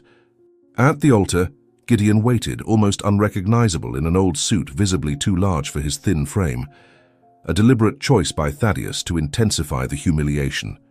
Despite the inadequate attire, Gideon stood upright with a dignity that starkly contrasted Thaddeus's intention to make him look pathetic. His eyes met Savannah's, conveying a silent message of confidence. Beside him, the priest hired by Thaddeus nervously thumbed through his Bible, clearly uncomfortable with the unusual nature of the union he was about to bless. "I don't see my mother or Laurel," Savannah thought in panic as she continued her slow walk down the aisle. "Something must have gone wrong. What do I do now?" When they reached the altar, Thaddeus ceremoniously but firmly handed Savannah's hand to Gideon, his cold smile contrasting with the firm grip he gave her wrist before letting go. One last reminder of the power he wielded. The message was clear. There was no escape. Thaddeus took his place in the front row directly in her line of sight, watching their every move like a vigilant predator. The priest began the ceremony with words about an unusual but inspiring union and exemplary Christian charity, phrases that had been carefully rehearsed the evening before under Thaddeus's direct supervision. Savannah could barely hear the words, her gaze constantly scanning the guests in search of Laurel or her mother.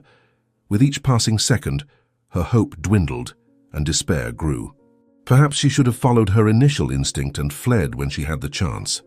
We are gathered here to celebrate the union of this generous young woman with this less fortunate man, demonstrating that love and compassion transcend social barriers, intoned the priest, his voice slightly hesitant. An example of how charity can manifest in unexpected ways. A small movement at the back of the chapel caught Savannah's attention.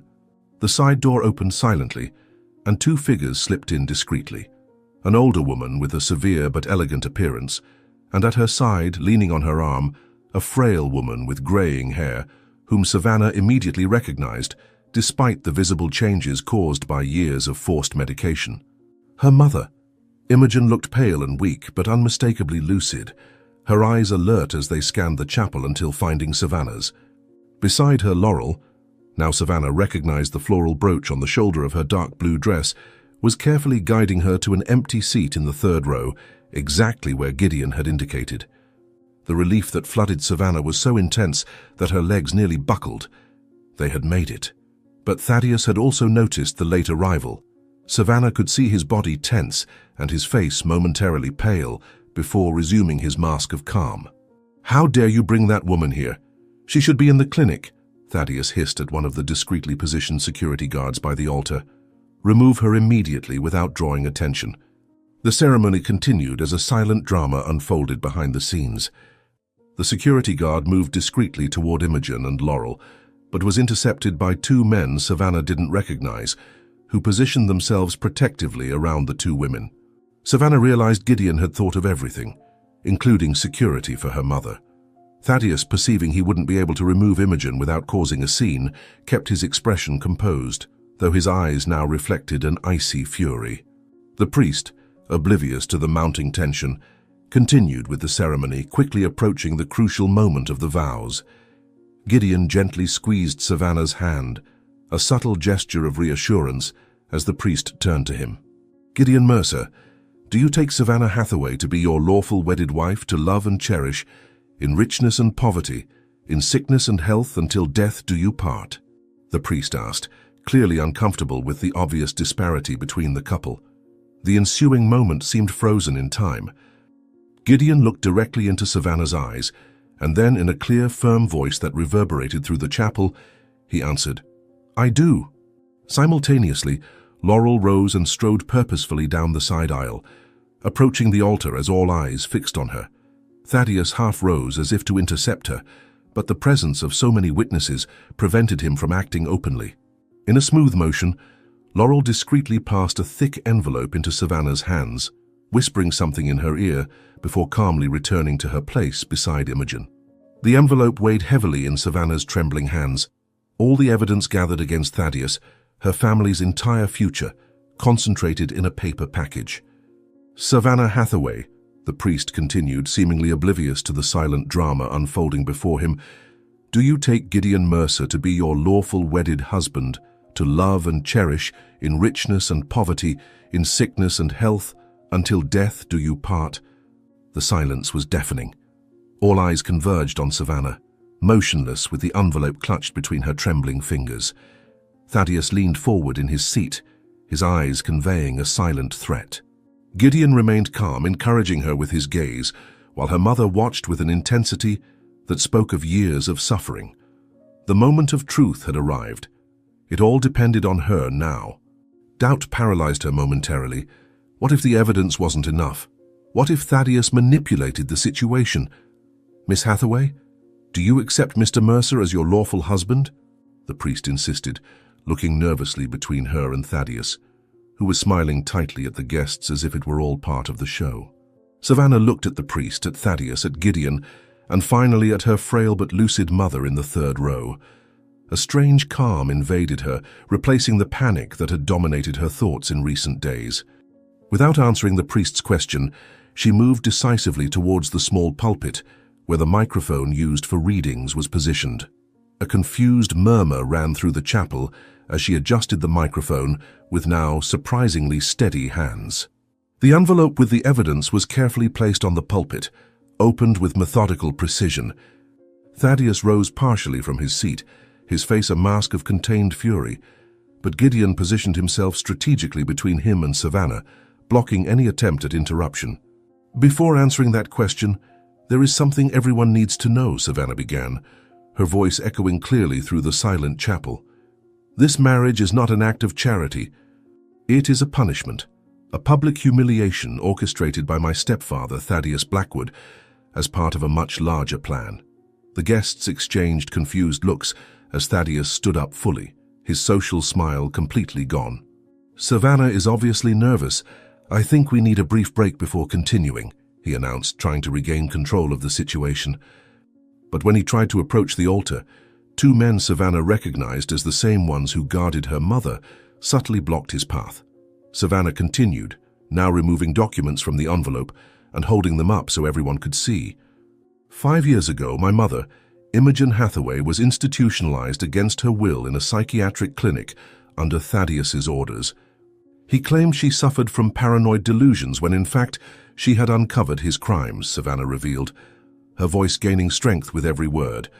"What you see here is proof that Thaddeus forged her signature on dozens of documents, transferring properties and draining bank accounts." The ensuing silence was broken only by the rustle of paper, as Savannah methodically laid out the evidence on the pulpit.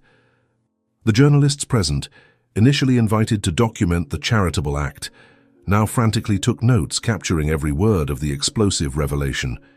Savannah held up a medical dossier, its pages marked with colorful post-it notes for easy reference. "This report, signed by doctors working at the clinic, shows that my mother was receiving excessive doses of psychotropic drugs, not to treat her, but to keep her sedated and unable to defend herself," Savannah continued, her voice trembling slightly with restrained emotion. "Thaddeus planned to transfer her to an overseas clinic today, immediately after this ceremony, to ensure she could never testify against him again." Thaddeus aggressively advanced toward the altar, his face twisted in fury. "This is preposterous. She's delusional, just like her mother. It's genetic, obviously. Someone remove her from there before she humiliates herself further," he shouted, frantically looking at his security guards, who hesitated, uncertain how to proceed in front of so many respectable witnesses. Gideon remained steadfast between Thaddeus and Savannah, his posture unexpectedly revealing the strength and dignity of someone who spent decades serving with honor. "Don't touch her," Gideon warned, his voice calm but resolute. "It's over, Thaddeus. The truth will finally come to light." Savannah raised another document, this one clearly a will bearing her late father's signature. "My father never wanted Thaddeus to have control over his assets. This is the real will, hidden for years, which designates my mother as the sole administrator of his fortune until I turned 25. Every transaction made by Thaddeus since then has been illegal. Every penny misappropriated, every property transferred, all based on forged documents." The murmurs in the chapel grew louder, turning into a buzz of astonishment and indignation. The priest, completely taken aback, stepped away from the altar as if trying to dissociate himself from the situation. Several guests, including the judge Thaddeus considered an ally, approached to examine the documents Savannah was now spreading across the front pew. The evidence was irrefutable. Bank transfers to offshore accounts, falsified medical reports, property records with blatantly forged signatures. "And this man," Savannah continued, gesturing toward Gideon, "is not some random beggar Thaddeus found on the street. He is Gideon Mercer, who worked for my family for over 30 years before being fired by Thaddeus for knowing too much. The man I cruelly humiliated years ago, when I was just a spoiled girl under the toxic influence of my stepfather. The man who, despite everything, remained loyal to my family, living on the streets just to gather evidence against the true criminal. Gideon stepped forward, removing the glasses he wore as part of his disguise. His transformation since cutting his hair and beard had been significant, but still insufficient for immediate recognition. However, with this simple gesture, several of the older guests gasped in recognition. The current housekeeper covered her mouth in shock, while some of the older servants exchanged looks of sudden understanding. I faithfully served this family until Thaddeus fired me after discovering that I had witnessed his forgery of documents, Gideon explained, his voice carrying the weight of long-suppressed truth. I accepted this absurd marriage only so that I could be here today, to help Savannah expose the truth that her mother uncovered 5 years ago and for which she was cruelly punished. Thaddeus, realizing he was rapidly losing control of the situation, changed tactics, his face contorted into an expression of fatherly concern as he addressed the guests. Friends, it is painful to witness this.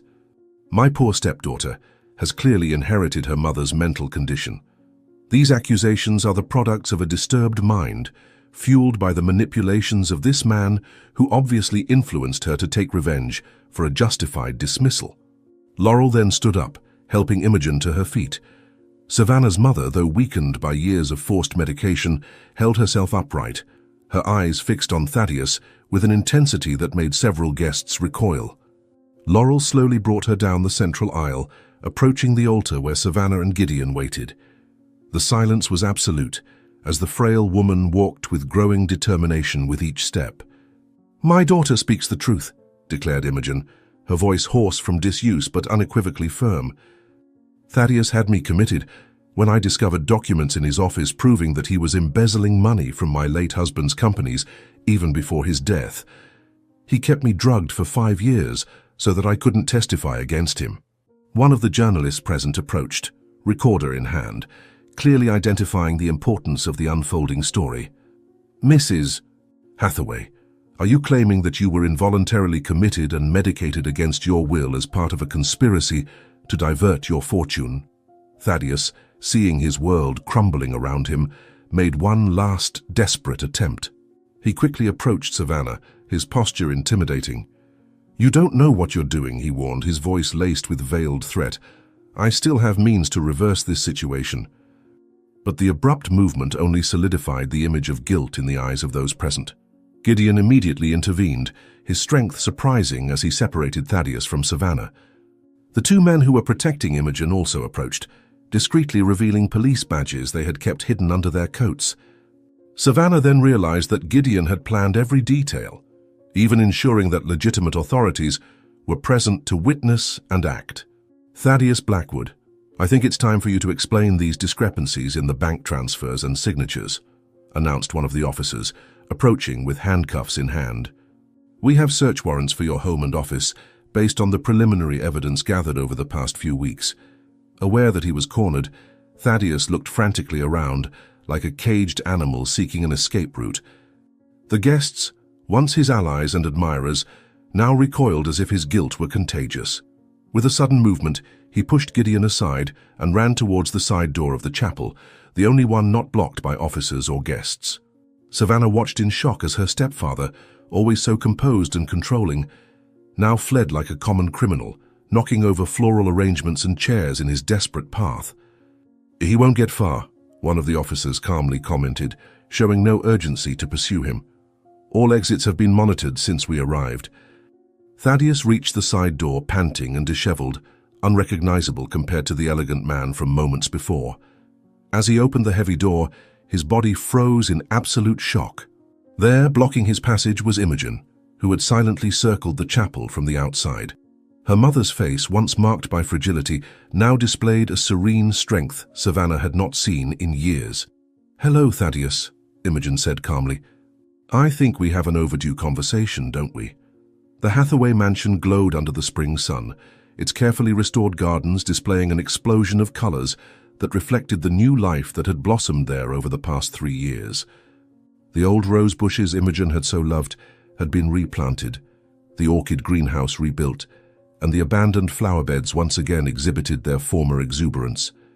Savannah walked along the stone paths, admiring the work of the gardeners who had transformed the previously neglected space into a renewed paradise. Her own rebirth was mirrored in the property. Her once excessively styled hair now fell in natural waves over her shoulders, her face simply made up. Her elegant yet unpretentious clothes devoid of the ostentation that had once characterized her wardrobe. She arrived at the small table set under a jasmine-covered arbor, where her mother awaited for their afternoon tea, a tradition they had re-established with almost religious devotion. "The gardeners have outdone themselves this year," Savannah commented, kissing her mother's cheek before sitting down. "The blue hydrangeas you wanted so much have finally bloomed near the lake." Imogen smiled serenely, her bright eyes now clear and alert, free from the fog induced by years of forced medication. Her recovery had been gradual, months of detoxification followed by intensive therapy to help her process the trauma of involuntary confinement. Slowly, the frail and confused woman had given way to a stronger, more serene version of the Imogen that Savannah remembered from her childhood. The doctors had been impressed by her resilience, though some effects of the years of excessive medication remained, occasionally manifesting in memory lapses or tremors in her hands. Today, however, her hands were steady as she served tea in fine porcelain cups. "Gideon called this morning," Imogen informed, passing a cup to her daughter. "The latest quarterly report for the companies has arrived, and the results exceeded all expectations. It seems the new line of investments in renewable energy was particularly successful." Gideon's name hung between them, like a living reminder of the transformation their lives had undergone. After the scandal of the interrupted wedding and Thaddeus's subsequent imprisonment, Gideon had emerged as an essential figure in rebuilding the Hathaway financial empire. His detailed knowledge of the family's business affairs, accumulated over decades of loyal service, proved invaluable in unraveling the complex web of fraud and embezzlement created by Thaddeus. Initially reluctant to accept such a prominent role, Gideon had finally yielded to Imogen and Savannah's insistent pleas, taking over the management of the companies while they focused on their emotional recovery and the mending of their relationship frayed by years of forced separation. "Speaking of Gideon, he confirmed he'll be coming for dinner tonight," Savannah asked, a slight nervousness seeping into her voice. "I have something important to deliver to him." The sun was beginning to set when Gideon's car passed through the mansion gates, punctual as always. At 65 years old, he exhibited a surprising vitality for someone who had faced so many adversities. The years on the streets had left indelible marks on his body and spirit, but the return to a dignified life had allowed for a remarkable recovery. Dressed in a well-cut suit that accentuated his slim figure, he was the opposite of the scrawny and raggedy man Thaddeus had chosen to humiliate Savannah. Laurel welcomed him at the door with a warm smile. She too had returned to the mansion, reassuming her former position as housekeeper, although now with significantly elevated status and salary in recognition of her extraordinary loyalty. "The ladies await you in the living room," Laurel informed him, leading him down the familiar hallway. "Miss Savannah seems nervous tonight. I imagine she has something important in mind." In the elegant parlor where Thaddeus had once falsely exhibited his respectability to influential guests, Savannah waited beside a table where a large package wrapped in golden paper and an official-looking envelope rested. Imogen observed from her favorite armchair, her watchful eyes capturing every detail of the interaction between her daughter and the man who had sacrificed so much for their family. The atmosphere was charged with an almost palpable emotion when Gideon entered, greeting them both with the peculiar mixture of formality and affection that characterized their relationship. "Gideon, before we dine, there is something I must do," Savannah began, her voice steady despite the evident emotion. "Something I should have done long ago, but only now have I found the proper courage to express." With deliberate gestures, Savannah first took the envelope and handed it to Gideon. He carefully opened it, his eyes scanning the legal document contained within. It was a deed in his name, the property of the Hathaway family's old country house, a peaceful and comfortable place a few miles from the main manor. Before he could react, Savannah also handed him the wrapped package. Inside was a framed painting, a portrait of him with Savannah's late father, captured decades ago during a family celebration. The image preserved a moment of genuine camaraderie between master and servant, revealing a relationship that transcended conventional social barriers. "Gideon, I can never fully compensate for the cruelty with which I treated you at that party, nor the years of suffering you endured for our sake," Savannah declared, her words laden with sincerity.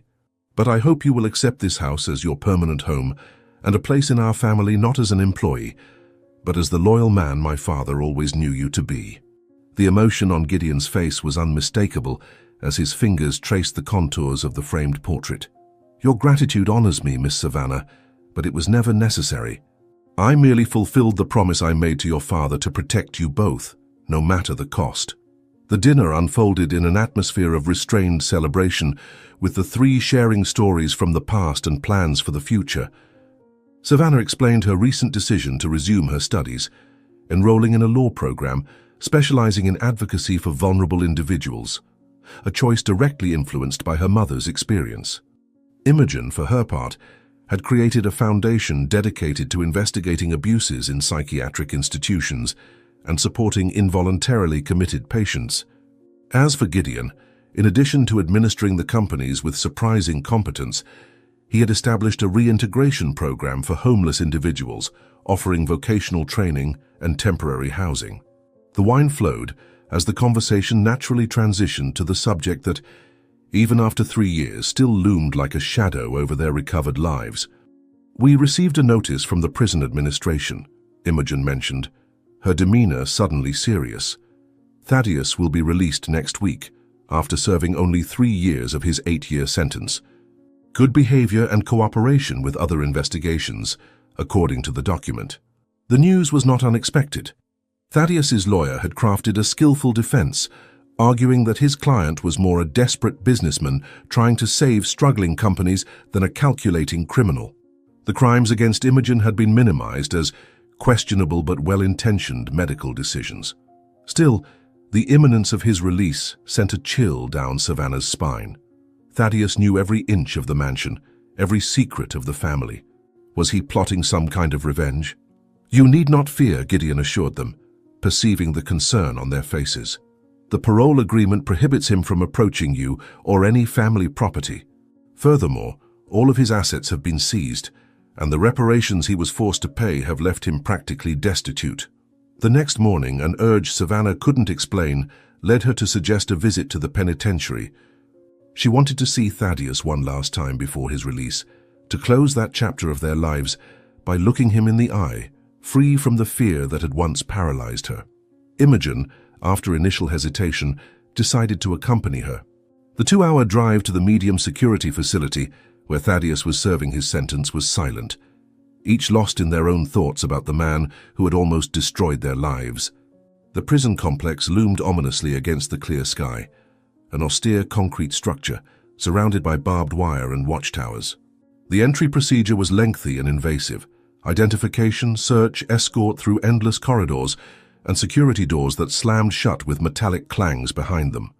"Don't let him get to you," Imogen advised, squeezing her daughter's hand as they waited in the sterile visitation room. "Thaddeus has always been a master of emotional manipulation. Stay steadfast, no matter what he says." Thaddeus Blackwood entered the room escorted by a guard, almost unrecognizable in his faded orange uniform. The 3 years in prison had transformed the once elegant and intimidating man into a diminished version of himself, thinner, with completely gray hair and deep lines of bitterness etched around his mouth. His eyes, however, retained their ever-calculating glint. He sat across from them, separated by a metal table bolted to the floor, his handcuffed hands resting on the cold surface. For several seconds they just stared at each other in silence, the air between them thick with 3 years of unvoiced accusations. "What an enchanting surprise," Thaddeus said at last, his voice still carrying that note of condescension that Savannah knew so well. "Did you come to celebrate my imminent release, or to verify that I've been sufficiently punished for the alleged crime of trying to manage a fortune that you clearly didn't know how to handle?" The old instinct of intimidation was there, but Savannah realized with surprise that his words no longer provoked the desired effect. She now saw only a pathetic man trying to maintain the illusion of control, even chained and humiliated. "We didn't come for recriminations, Thaddeus, just for closure. Our life has moved on and the companies are more prosperous than ever under Gideon's management." The mention of Gideon provoked a spasm of genuine anger on Thaddeus's face. The former employee he had despised and tried to use as an instrument of humiliation now occupied the position he had so coveted. The irony was not lost on any of those present. Imogen remained silent, studying the man who had been her husband with the clarity of one who finally sees through a dissipated fog. Her silence seemed to disturb Thaddeus more than any words could. "Enjoy it while you can," he hissed, leaning forward as far as his shackles would allow. "You think you've destroyed me. I have contacts, I have knowledge, I have—" Imogen finally spoke, her voice soft but firm, interrupting his threatening speech. "You have nothing, Thaddeus. Not even your dignity remains. We came only to see you one last time and move on without looking back. Goodbye." The visit lasted less than 10 minutes, but it was enough. As they left the penitentiary for the open air, Savannah felt as though an invisible weight had been lifted from her shoulders. In the parking lot, while waiting for the valet to bring their car, they were approached by a middle-aged man in simple but clean clothes who introduced himself as a former cellmate of Thaddeus. Initially suspicious, they listened as he explained that he had been released 2 months earlier and now worked in maintenance at the prison parking lot. Something in his sincere eyes led Savannah to accept his approach. "Excuse the intrusion, but I heard you're Blackwood's family," the man said, removing his cap in a sign of respect. "I thought you should know. He's more broken than he appears. He's lost everything, literally everything. His lawyer abandoned him after sucking out every last penny, and the few friends who still visited him at first disappeared when they realized there was nothing more to gain." Imogen stared at the man intently, evaluating his sincerity. "Why are you telling us this?" The former inmate hesitated, clearly uncomfortable.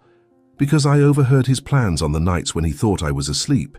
He talked to himself, planning a great revenge, how he would regain everything. But it's just delusion. On the lawyer's last visit, I clearly heard he has nowhere to go when he gets out of here. No home, no bank account, nothing." The return to the mansion was marked by a strange mixture of relief and unease. The sight of Thaddeus reduced to a bitter shadow of himself should have brought satisfaction, but Savannah found she took no pleasure in his downfall. It was as if the energy that had once fueled her fear and resentment had been dissipated, replaced by a more mature understanding of the cycles of abuse and power. As the car made its way through the elegant streets leading to the Hathaway estate, Savannah reflected on how 3 years had transformed not only her outward circumstances, but fundamentally who she was. "I think I can finally leave it behind," she commented, observing the familiar landscape through the window. Not as a victory, but as a lesson on the true meaning of justice. 4 months had passed since Thaddeus's release, and life at the Hathaway mansion had settled into a new normality. It was a particularly significant day. Savannah was completing her first semester at law school with exemplary grades, and a small celebration had been organized. Gideon, now officially settled in the country house that Savannah had gifted him, arrived driving his new car, a luxurious yet discreet sedan that perfectly reflected his personality. The party was merrily unfolding in the garden when Gideon asked to be excused to resolve a pending matter in the city. He promised to return in time for the final toast, departing under the late afternoon sun. "Don't be long," Imogen recommended with an affectionate smile. "You know Savannah won't cut the cake until everyone is present." Gideon's car glided smoothly through the city streets when an unexpected sight captured his attention. In the central square, where years earlier Thaddeus had chosen him for his perverse plan, a group of homeless people gathered around a park bench. Among them, a particularly pathetic figure stood out. A man with disheveled grey hair and unkempt beard, and tattered clothes that had once been elegant, extended a plastic cup to passers-by, begging for coins. Even in that deplorable state, it was impossible not to recognize Thaddeus Blackwood. Gideon parked the car at a discreet distance and observed for a few minutes the man who had once been so powerful, now reduced to vying for space with other homeless individuals. "Life has a peculiar way of balancing the accounts," Gideon murmured, watching Thaddeus collect coins with trembling hands. He now lives the fate he had planned for me. For a moment, Gideon considered approaching to offer help through his rehabilitation program, a final gesture of complete redemption. But something held him back. Thaddeus would need to find his own way, just as he himself had done in the dark years after losing everything.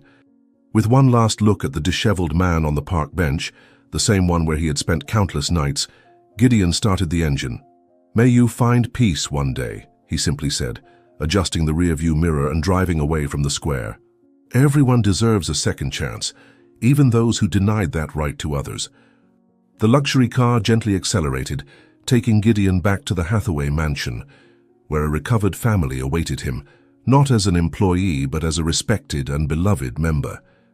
On the park bench, Thaddeus looked up for just a moment, catching a glimpse of the elegant vehicle rounding the corner. A fleeting memory of his former life crossed his mind, but soon dissipated like mist in the sun as he turned his attention back to the nearly empty cup of coins, his new reality, his rightful comeuppance. Did you enjoy Savannah and Gideon's story? Then subscribe to the channel, leave a like, and check out the next one waiting for you right here on the screen.